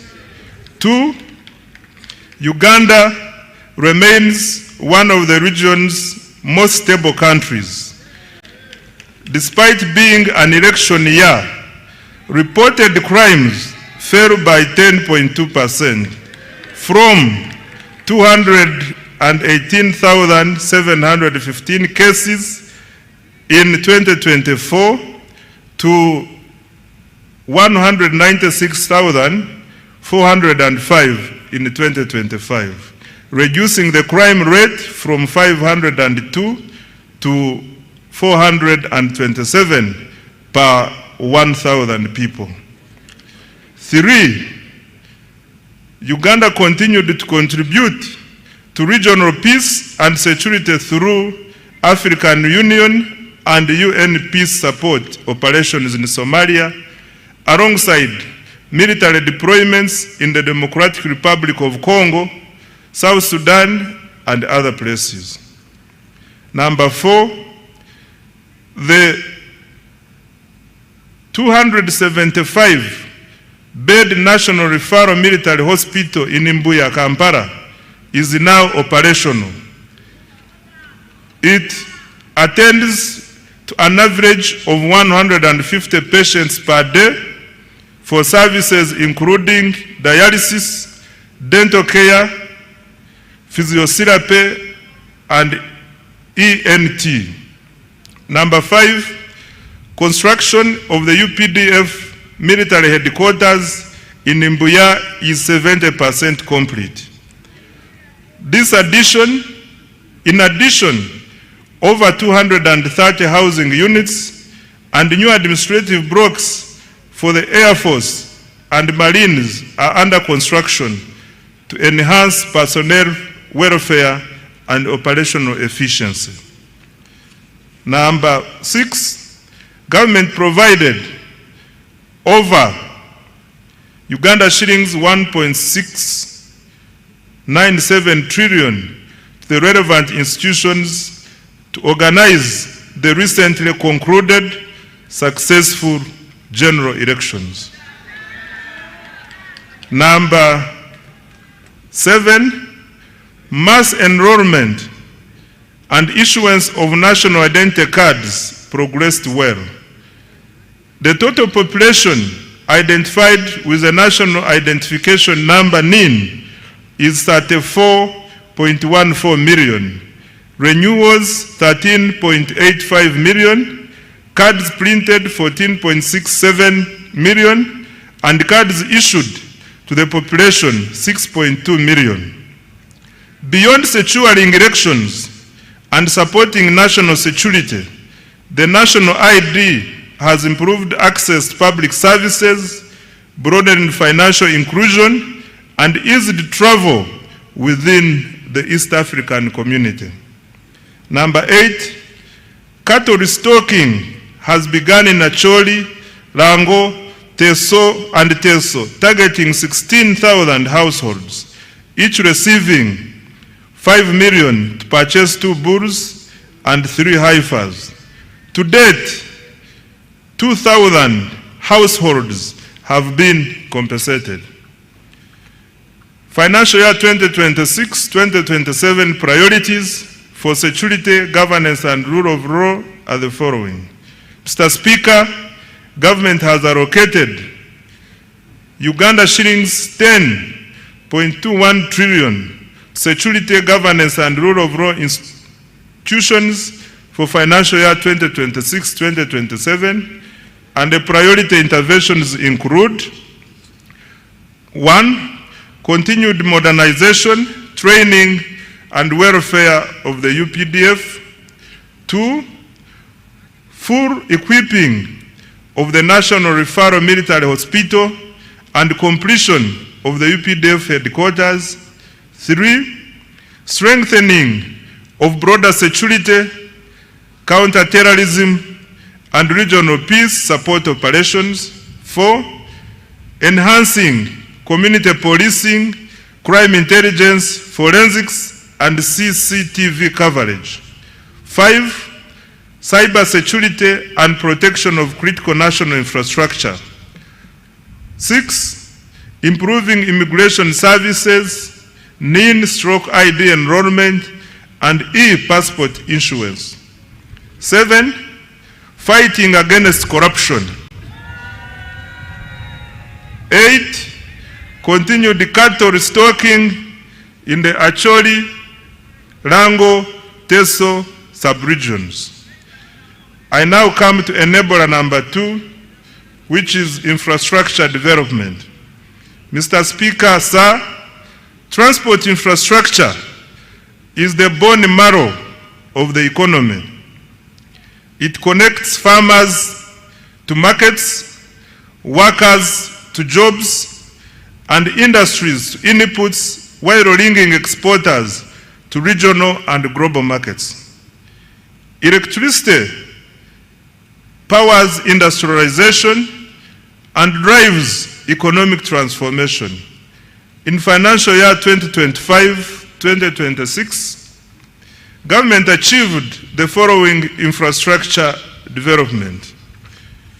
Under roads and bridges, government continued with the construction of 24 major roads, totaling approximately 1,154 kilometers, and rehabilitated a further 949 kilometers of national roads. 2, government continued developing 14 strategic bridges to enhance connectivity, improve access to socio-economic services, and support the movement of goods and people within and across regions. 3, government stepped up maintenance of national roads network. Over 7,400 kilometers of paved and 14,000 kilometers of unpaved roads were maintained through labor-based contracts, and a further 1,282 kilometers of paved and 3,146 kilometers of unpaved roads were looked after under routine mechanized maintenance. 4, government opened 124 kilometers, graded 175 kilometers, and gravelled 64 kilometers of district and community access roads using the force account. 5, local governments maintained 2,700 kilometers of district and community access roads, upgraded and maintained 820 kilometers of city and municipal roads, and rehabilitated 120 kilometers of district roads. Under development of Greater Kampala Metropolitan Area infrastructure, Mr. Speaker, government has embarked on revamping road infrastructure in Greater Kampala Metropolitan Area. The target is to upgrade over 600 kilometers in the next 5 years and to maintain all major existing roads. To date, 297 kilometers of roads have been paved, several roads have been rehabilitated and maintained, and 8 major road junctions signaled to improve traffic flow and road safety. Mr. Speaker, Kampala made history as the first city in Africa to be inducted into the international network of 3 cities in the world. Government will continue building on this heritage and global recognition.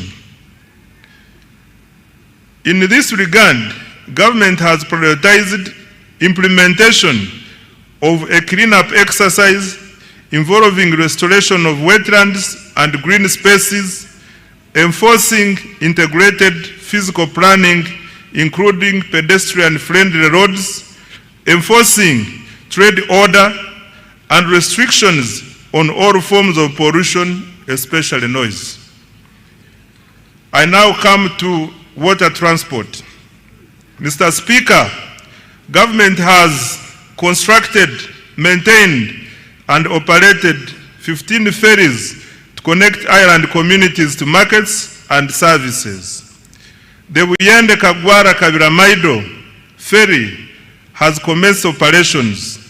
2 ferries on Lake Bunyonyi in Kabale are under construction and are expected to begin service by June 2027. Preliminary works for the Bukasa Inland Port are nearly complete, paving the way for commencement of the actual construction. On railway transport, Mr. Speaker, government has commenced construction of the 273-kilometer standard gauge railway from Maraba to Kampala. Upon completion, container transport costs from Mombasa to Kampala are projected to fall from about $3,500 to roughly $1,600, and transit time from 5 days to 1 day. Rehabilitation of the Tororo-Guru meter gauge railway reached 66% completion, while the Kampala-Mukono section has been complete. On air transport, Mr. Speaker, with regard to air transport, physical works for Kabalega International Airport are complete. Government is now finalizing operational requirements to get the airport ready for first oil and AFCON 2027. Construction of Kidepo International Airport is underway to boost tourism in Karamoja. Phase 1 of Entebbe International Airport's rehabilitation and expansion is complete, with a new passenger terminal and expanded cargo facility. The passenger terminal capacity has risen from 2.0 million to 3.5 million travelers per year. 12 regional aerodromes have been maintained to support regional connectivity for tourism and trade. Government is strengthening Uganda Airlines as critical transport infrastructure to enhance international connectivity for tourism, trade, investment, and the diaspora. In order to enhance operational efficiency, expand and modernize the fleet, government is further capitalizing the airline by acquiring 8 additional new passenger aircrafts. The financial year 2026-2027 priorities for transport are the following. Mr. Speaker, Uganda shillings 8.79 trillion has been allocated next financial year for transport infrastructure development, and the priority areas will include: number 1, construction of the Maraba-Kampala standard gauge railway and completion of rehabilitation of the meter gauge railway. Number 2, construction, upgrade and maintenance of national, city, district, urban and community access roads. Number 3, construction and maintenance of strategic bridges. 4, development of water transport systems such as ferries and ports. 5, operationalization of Kabalega International Airport and continued upgrade of regional aerodromes. And 6, expansion of the Uganda Airlines. I now come to the energy development. Mr. Speaker, sir, reliable and affordable energy is essential for industrialization and socio-economic transformation. Government continues to invest heavily in electricity generation, transmission, and distribution infrastructure. In financial year 2025-2026, government achieved the following in energy development. 1, continued development of hydro, solar, and other energy projects, alongside preparatory work for future nuclear investments. Installed generation capacity now stands at 2,098 megawatts, and the government's medium to long-term target is 52,482 megawatts to support industrialization, urbanization, and economic growth. 2, continued expansion of energy transmission and distribution infrastructure. Completed and continued construction of multiple lines, including the Kore-Guru-Nebi-Arua line, 132 kV, the Kampala Metropolitan Transmission Line, 132 kV, including 2 associated mobile substations, Mirama, Kabale, 132 kV, Karuma Tororo, 400 kV, Tororo Resource, 400 kV, Mutundo Entebbe, 132 kV, and Lira Guru Agago, 132 kV. Good progress has also been made on substations serving industrial parks in Mbale, Kapeka, and the Kabalega Petrochemical Industrial Park. 3, the share of households in rural areas connected to grid electricity has nearly doubled in the 3 years, from 6.8% in financial year 2021-22 to 11.4% in financial year 2024-2025. 4, through Uganda Energy Credit Capitalization Company, government commenced construction of 4 small mini hydro power sites expected to generate 5 megawatts of electricity. These sites will be completed in March 2027 and will provide reliable power to very hard to reach and remote areas. Further, under the Electricity Access Scale-Up Project, 419,592 off-grid solar connections have been made countrywide. Financial year 2026-2027 priorities for the energy sector are the following. Mr. Speaker, government has allocated Uganda shillings 2.07 trillion to energy development, and the priority interventions include: 1, expansion of generation capacity by commencing the 380 megawatt Kiba hydroelectricity plant, a floating solar plant at Isimba, and 500 megawatts of utility scale solar in the Elgon and Acholi regions. 2, preparatory work for nuclear energy generation at Buyende. 3, expansion of transmission and associated substation infrastructure. 4, rural electrification, and 5, industrial power connections. I now come to investing in the people.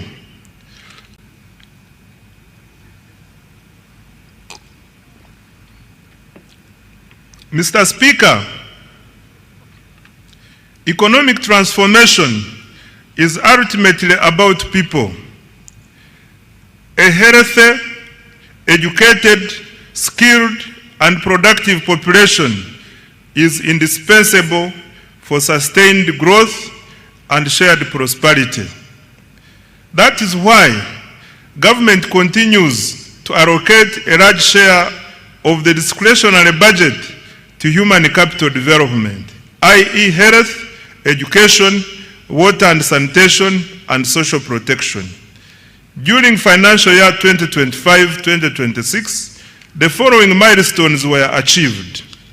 Under health, Mr. Speaker, government sustained its policy of progressively increasing investment in essential medicines and health supplies. Accordingly, funding through the national medical stores was increased by Uganda shillings 145.33 billion to Uganda shillings 862.93 billion in financial year 2025-2026. Government will continue to increase domestic financing for essential health commodities with the aim of substantially reducing reliance on donor support. This will guarantee uninterrupted access to essential medicines like antiretroviral medicines, anti-malarial drugs, vaccines, immunization supplies, laboratory commodities, and anti-tuberculosis medicines. Government continued to modernize healthcare infrastructure and equipment. During the year, 17 regional referral hospitals and 25 general hospitals were equipped with neonatal intensive care units. In addition, 14 regional referral hospitals received CT scan machines. Construction and upgrading of 31 health facilities across Karamoja is ongoing. Government also completed high-capacity medical waste incinerators in Fort Portal, Guru, Mbarara, KCCA, and Lira. Busorwe, Gombe, Kaworo hospitals were also rehabilitated. Right Honorable Speaker, government continued to promote preventive health care through immunization, disease prevention, and nutrition programs. Immunization coverage for children under 1 year reached 94%, while first dose measles, rubella coverage reached 93%. Government also conducted nationwide campaigns against malaria, HIV, AIDS, Ebola, cholera, and yellow fever, and promoted nutrition education for children, pregnant women, the elderly, and other vulnerable groups. Government also continued to expand specialized healthcare services in oncology, cardiology, and other fields, reducing the need for treatment abroad. The Uganda Heart Institute conducted 634 cardiac interventions, including open heart, closed heart, vascular, and catheterization procedures. In April 2026, the Uganda Cancer Institute successfully performed the country's first bone marrow transplant. Mr. Speaker, specialized healthcare services will be further strengthened by ongoing investments.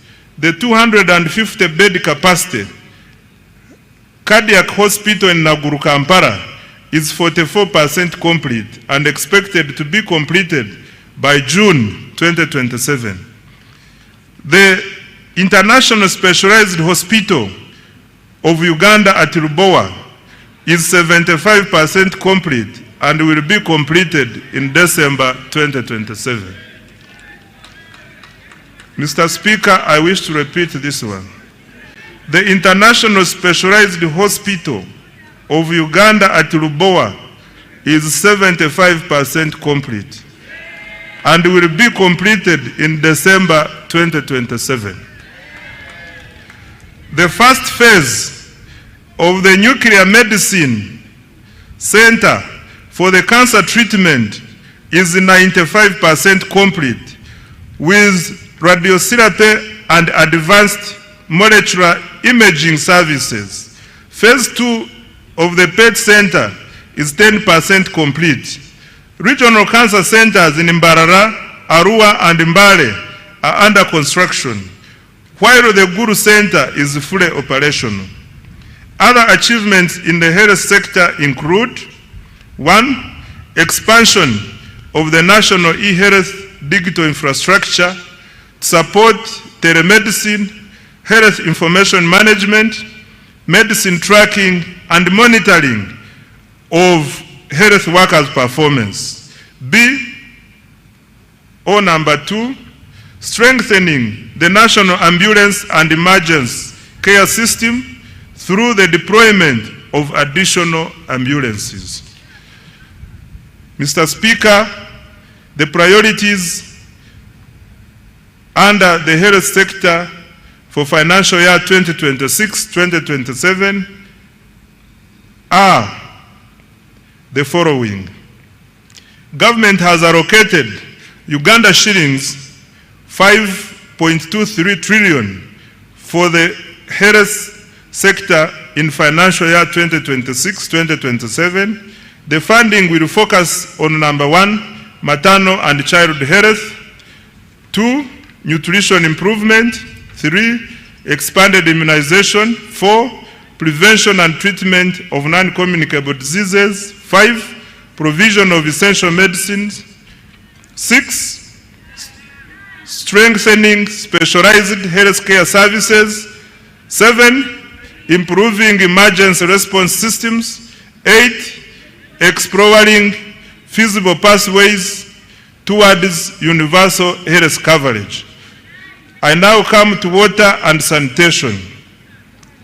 Mr. Speaker, access to clean and safe water remains fundamental to public health, human dignity, and economic productivity.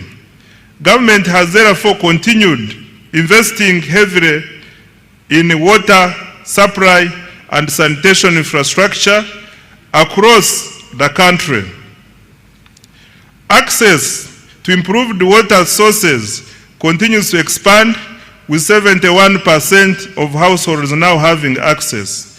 Coverage stands at 68% in rural areas and 74.5% in urban areas. Mr. Speaker, during financial year 2025-2026, safe water access was extended to 553 villages. Over 200 large solar-powered water and sanitation systems, several public sanitation facilities, and fecal sludge treatment plants were completed in several districts. In addition, a number of urban water systems were expanded. Government has allocated Uganda shillings 1.013 trillion in financial year 2026-2027 to further expand access to safe water and sanitation services across the country. The objective is to ensure universal access to safe water and sanitation services. I now come to education, skills, and sports. Mr. Speaker, education remains the most powerful instrument for social mobility and long-term economic transformation. During the financial year 2025-2026, the following milestones have been achieved in the education sector. 1, in order to expand access to education, government continued financing universal primary education (UPE) and universal secondary education (USE). Approximately 9.52 million learners benefited from UPE, while about 995,116 learners benefited from universal secondary education, and universal post-O-level education and training. 2, government completed construction of 90 additional seed secondary schools, expanded 54 existing schools, and operationalized 259 seed schools. 3, in preparation for AFCON 2027, Hoima Stadium has been completed, upgrades to Nambole Stadium are progressing well, and other required tournament facilities remain on schedule. Further construction of Akibwa Stadium is on schedule. Number 4, government has intensified investment in STEM, technical and vocational education, industry-linked skills development, and digital literacy. In financial year 2026-2027, priorities for education, skills, and sports, Mr. Speaker, are the following. Next year, government has allocated Uganda shillings 6.66 trillion to further improve education of Ugandans. Priorities will include: number 1, access to quality UPE and USE. Number 2, strengthening STEM and vocational education. 3, improving teacher welfare and training with emphasis on pre-primary teachers. 4, curriculum reform. 5, strengthening public universities and research institutions. And 6, completing critical sports infrastructure for AFCON 2027. Mr. Speaker, beginning financial year 2026-2027, an additional Uganda shillings 568.65 billion has been allocated to enhance salaries for primary school teachers and arts teachers in secondary schools and BTVET institutions. I now come to social protection and inclusive development. Mr. Speaker, the NRM government has over the years ensured economic growth is inclusive. Government continues implementing targeted programs aimed at supporting vulnerable groups and expanding economic participation. The following are some of the achievements. 1, government has continued to support older persons through the Social Assistance Grant for Empowerment SAGE, which has cumulatively reached 489,673 beneficiaries, with a total of Uganda shillings 836.1 billion. In addition, the Special Enterprise Grant for Older Persons has supported 17,245 older persons with approximately Uganda shillings 13 billion. Number 2, under the National Special Grant for Persons with Disabilities, 72,772 beneficiaries have received Uganda shillings 48.5 billion across 171 local governments. 3, the Youth Livelihood Program has financed 24,859 projects benefiting 275,034 youth at Uganda shillings 195.4 billion, while 57,849 youth have benefited from the Youth Venture Capital Fund. 4, the GROW project has extended Uganda shillings 111.1 billion in loans to 4,889 beneficiaries, while the Women Entrepreneurship Program WEP has cumulatively supported 244,805 women with Uganda shillings 153.5 billion. And 5, government has continued to negotiate bilateral labor agreements, to protect workers' rights, promote decent work, and expand overseas employment opportunities for skilled Ugandans. Financial year 2026-2027 priorities for social protection. Mr. Speaker, sir, next financial year, government has allocated Uganda shillings 173.55 billion for social protection, which will focus on 1. Expanding economic empowerment programs, 2. Strengthening labor standards, 3. Supporting youth employment initiatives, 4. Promoting women's economic participation, 5. Enhancing social protection systems, and 6. Establishing a robust labor market information system.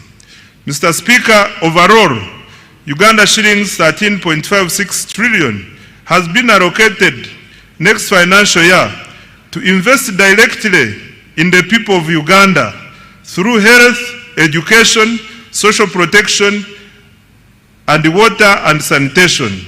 This investment reflects government's conviction that people are Uganda's greatest asset. Enabler 4, industrial development and manufacturing. Mr. Speaker, nations achieve prosperity not by exporting raw materials, but by transforming them into high-value products. For this reason, government places high priority on industrial development, manufacturing, and value addition. Mr. Speaker, besides government investment in manufacturing under the ATMs already highlighted, the following milestones have been achieved in this financial year. 1. Government continued investing in the development of industrial parks. The aim is to lower investors' establishment and operating costs and drive industrial growth. As a result, the number of formal factories has cumulatively risen from 10,437, of which 6 have cumulatively risen to 10,437, of which 690 are located within industrial parks. 2, government continued capitalizing Uganda Development Corporation to de-risk private investment in critical areas. UDC's capital investment have surpassed Uganda shillings 1.5 trillion with co-investments across key value chains, including textiles, i.e. fine spinners, agro-processing, i.e. Beans Car Enterprises Limited, and Bukona Agro-Processing, and Pharmaceuticals, East African Medical Vitals Sanga, Vetchem Limited, and Alphasan Uganda Limited. 3, government through UDC also invested in the local construction sector. UDC invested in Abubakar Technical Services, the Ugandan firm delivering key national roads, including Busunju Chiboga Hoima, 145 kilometers, and Matugasemu Tokapeka, 41 kilometers, among others. UDC also invested in ETAT's construction company, currently constructing the Bujiri Namutumba Road, 24 kilometers, and the Buwenge Kaliro Road, 48 kilometers, among others.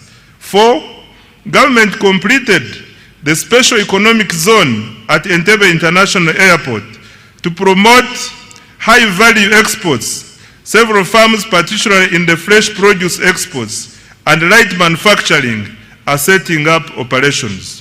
5, continued expansion of presidential zonal hubs, which are tackling youth unemployment by providing practical industrial and vocational skills.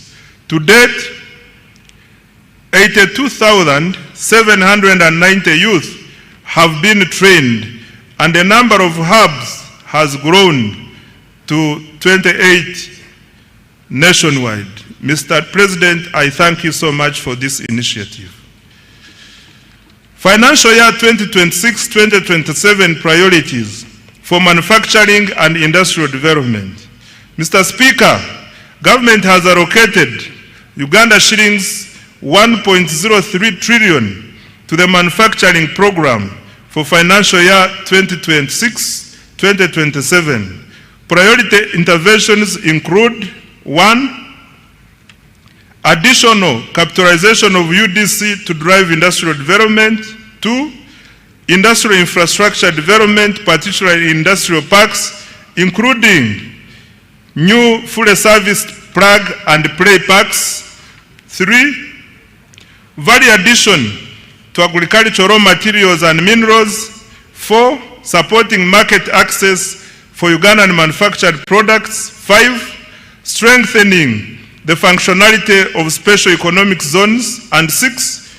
Industrial research, including the establishment of regional industrial incubation hubs. Under market access for wealth creators, Mr. Speaker, wealth creators need access to both domestic and export markets. Expanding the domestic market requires higher household incomes and increased purchasing power to stimulate demand for locally produced goods and services. Export growth, on the other hand, requires deeper regional integration to access larger markets within the East African Community, COMESA, and the African Continental Free Trade Area. These opportunities are complemented by preferential and duty-free market access arrangements negotiated with key partners, including the European Union, the United Kingdom, Russia, Serbia, and the countries in the Middle East. To expand both domestic and export markets, government will continue investing in standards, quality assurance, certification, and market intelligence to enhance the competitiveness of Ugandan products and services. To this end, government has so far implemented the following. Number 1, strengthen certification services to enhance efficiency. Additional personnel have been recruited and trained to increase capacity of the Uganda National Bureau of Standards to undertake certification, surveillance, and enforcement of standards. Following automation, the turnaround time for import inspection reduced from 3 weeks to 4 hours. Production testing reduced from 30 days to 14 days. And product certification reduced from 180 days to 45 days. 2. Decentralization and modernized certification services to enhance access. Construction and equipping of engineering testing laboratories is ongoing and expected to be completed by September 2026. Government also commenced construction of regional laboratories in Mbale, Guru, and Mbarara. 3. Developed 450 standards for products and services and issued permits to 4,500 products. 4. Trained 750 micro, small, and medium enterprises in value addition and processing and certified 750 products. 5. Completed construction and equipping of an international accredited national meteorology laboratory at Uganda National Bureau of Standards. The laboratory is being used to calibrate equipment used in the National Food Safety Laboratory and other agro-food processing laboratories and industries. 6. Commence operations of the Petroleum Laboratory in January 2026. Over 40 product samples of petroleum products have since been tested. Mr. Speaker, priority interventions for financial year 2026-27 include 1. Development of quality assurance infrastructure. The Euro 163.56 million enhancement agricultural production, quality and standards for market access project. 2. Strengthening the capacity for development of standards and certification of products and services. 3. Completing construction and equipping of the engineering laboratory and continuing construction of regional laboratories, and 4, accrediting private laboratories to increase access. I now come to environmental protection and disaster management. Mr. Speaker, sustainable management and use of natural resources, land, water, and environment, as well as effective response to climate change, are essential for boosting productivity and value addition. To cushion Ugandans and our economy from climate shocks, government invested Uganda shillings 9.6 billion this financial year in early warning systems, hazard mitigation, and emergency relief items for affected households. Government also invested heavily in water for production facilities to protect our farmers during drought. Mr. Speaker, sir, in order to protect and restore wetlands, government undertook the demarcation of 104 kilometers of wetland boundaries and restored 15,000 hectares of degraded wetlands. A total of 8,319 hectares of graded Central Forest reserves were demarcated alongside 404 kilometers of forest boundaries to enhance the protection and management of forest resources. Mr. Speaker, the safeguard of our environment and adapt to climate change, government has, Mr. Speaker, to safeguard our environment and adapt to climate change, government has allocated Uganda shillings 494.08 billion next financial year. These funds will protect 1.26 million hectares of forest reserves and wetlands, restore 10,000 hectares of degraded wetlands, and demarcate critical river banks and lake shores, particularly along the Nile.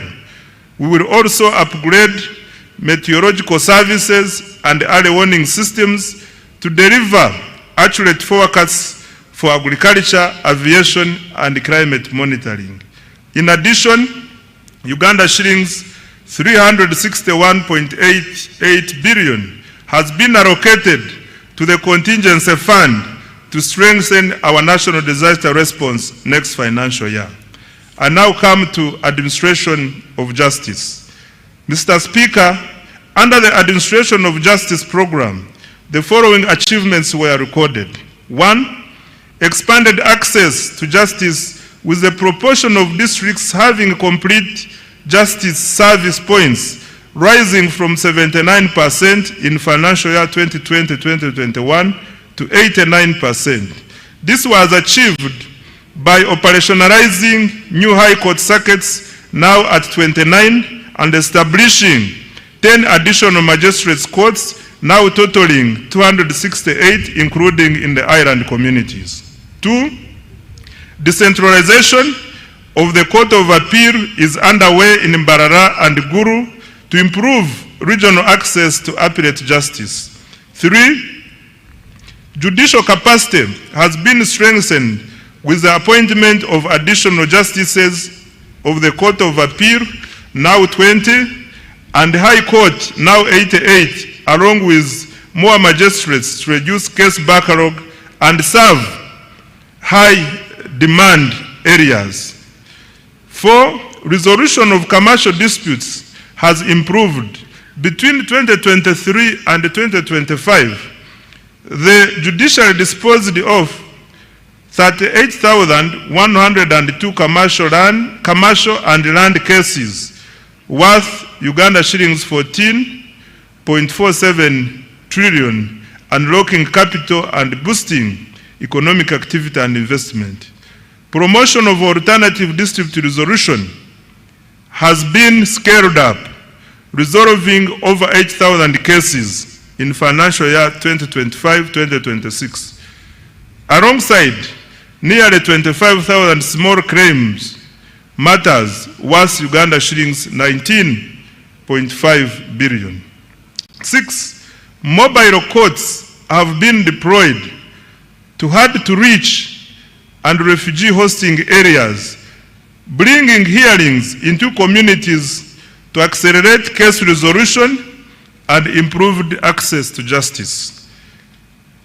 In financial year 2026-2027, priorities for administration of justice, Mr. Speaker, are the following.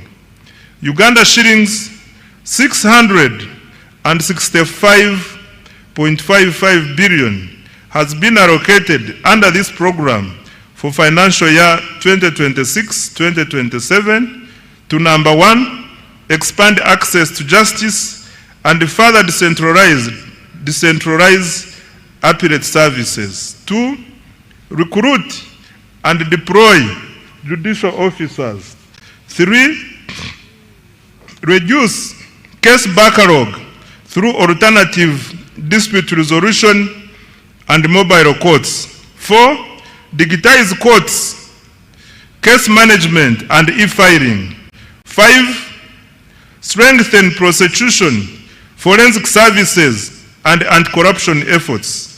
And 6, upgrade court infrastructure and circuit operations. I now come to legislation and oversight. Mr. Speaker, sir, during financial year 2025-2026, the 11th Parliament held 34 sittings, passed 18 bills, and concluded one petition, passed 29 resolutions, and adopted 22 reports.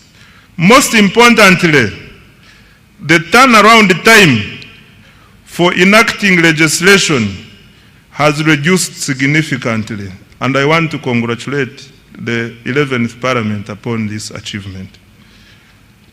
Next financial year, government has allocated Uganda shillings 1.23 trillion to enable Parliament to fulfill its constitutional mandate of legislation, appropriation, oversight, and effective representation. I now come to key implementation reforms. Mr. Speaker, achieving tenfold growth requires more than investment. It requires discipline, it requires accountability, it requires efficiency, and it requires integrity. Government will therefore undertake a comprehensive implementation reform agenda aimed at eliminating waste, corruption, delays, and inefficiency.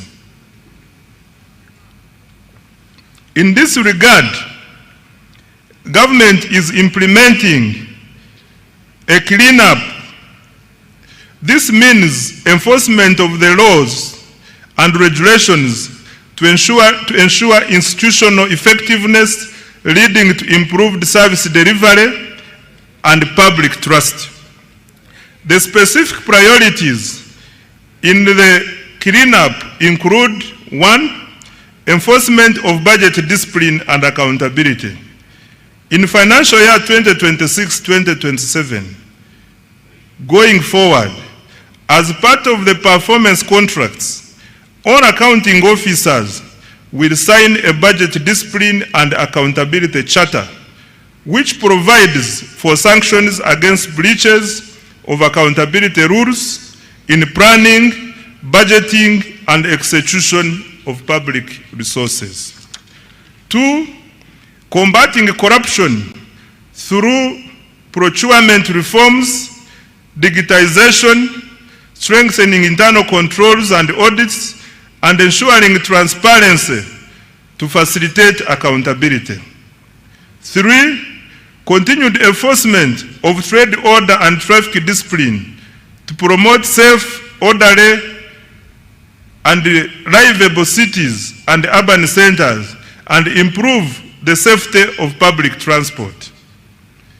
4, strengthening governance, oversight, and performance of state-owned enterprises.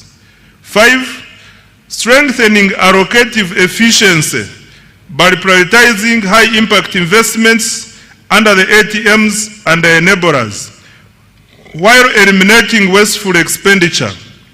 To this end, as guided by His Excellency the President, state-funded celebrations on public holidays will be suspended except functions on religious holidays. Going forward, public holidays will be observed without official ceremonies.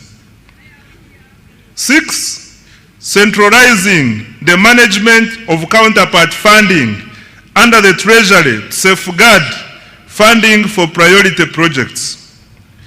7, implement the Contributory Public Service Pension Fund to attain fiscal sustainability of the management of pension liabilities for government workers. I now come to the financing of the budget for financial year 2026-2027.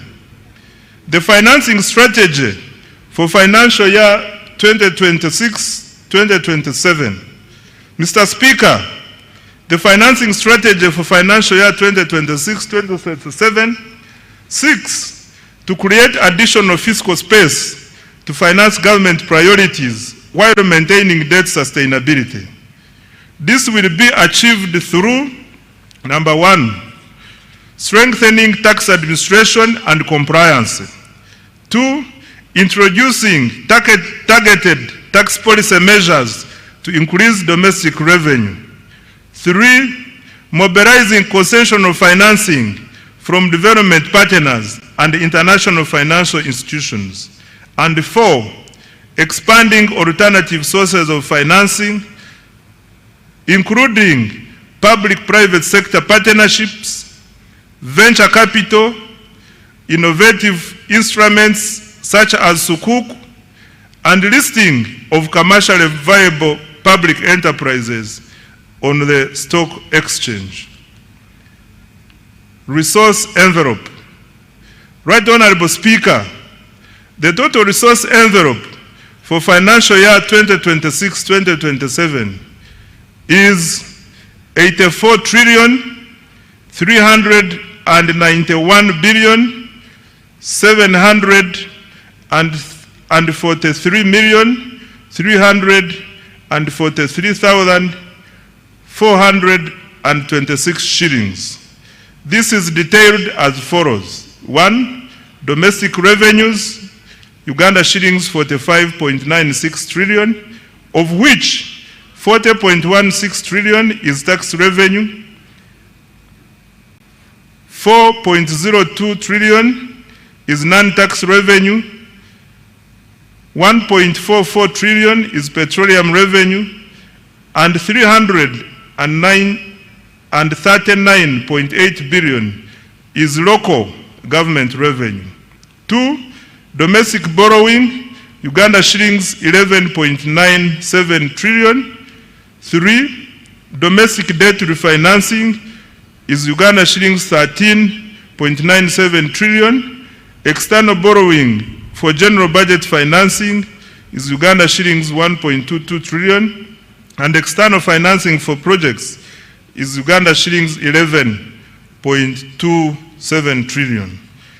Expenditure allocations. Mr. Speaker, a summary of the allocations of the above resources is as follows. 1, wages and salaries, Uganda shillings 9.709 trillion.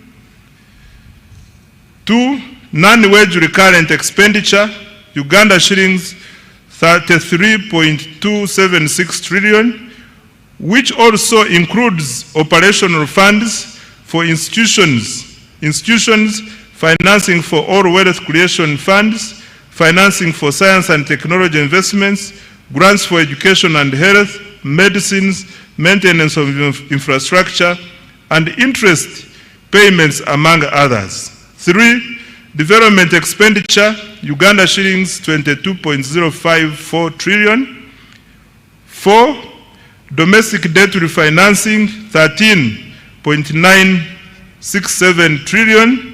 5, debt amortization, Uganda shillings 4.5 181 trillion. 6. Domestic debt repayment to Bank of Uganda, Uganda shillings 547 billion. 7. Domestic arrears, Uganda shillings 317 billion. And 8. Local government expenditure from own revenue, Uganda shillings 339.8 billion.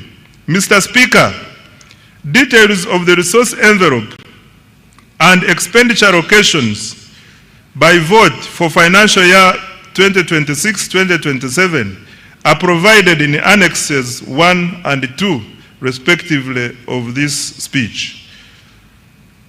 The budget for financial year 2026-2027, totaling to 84.39 trillion, has therefore increased by Uganda shillings 2.78 trillion from the revised budget of Uganda shillings 81.61 trillion for financial year 2025-2026. I now come to the tax measures for financial year 2026-2027.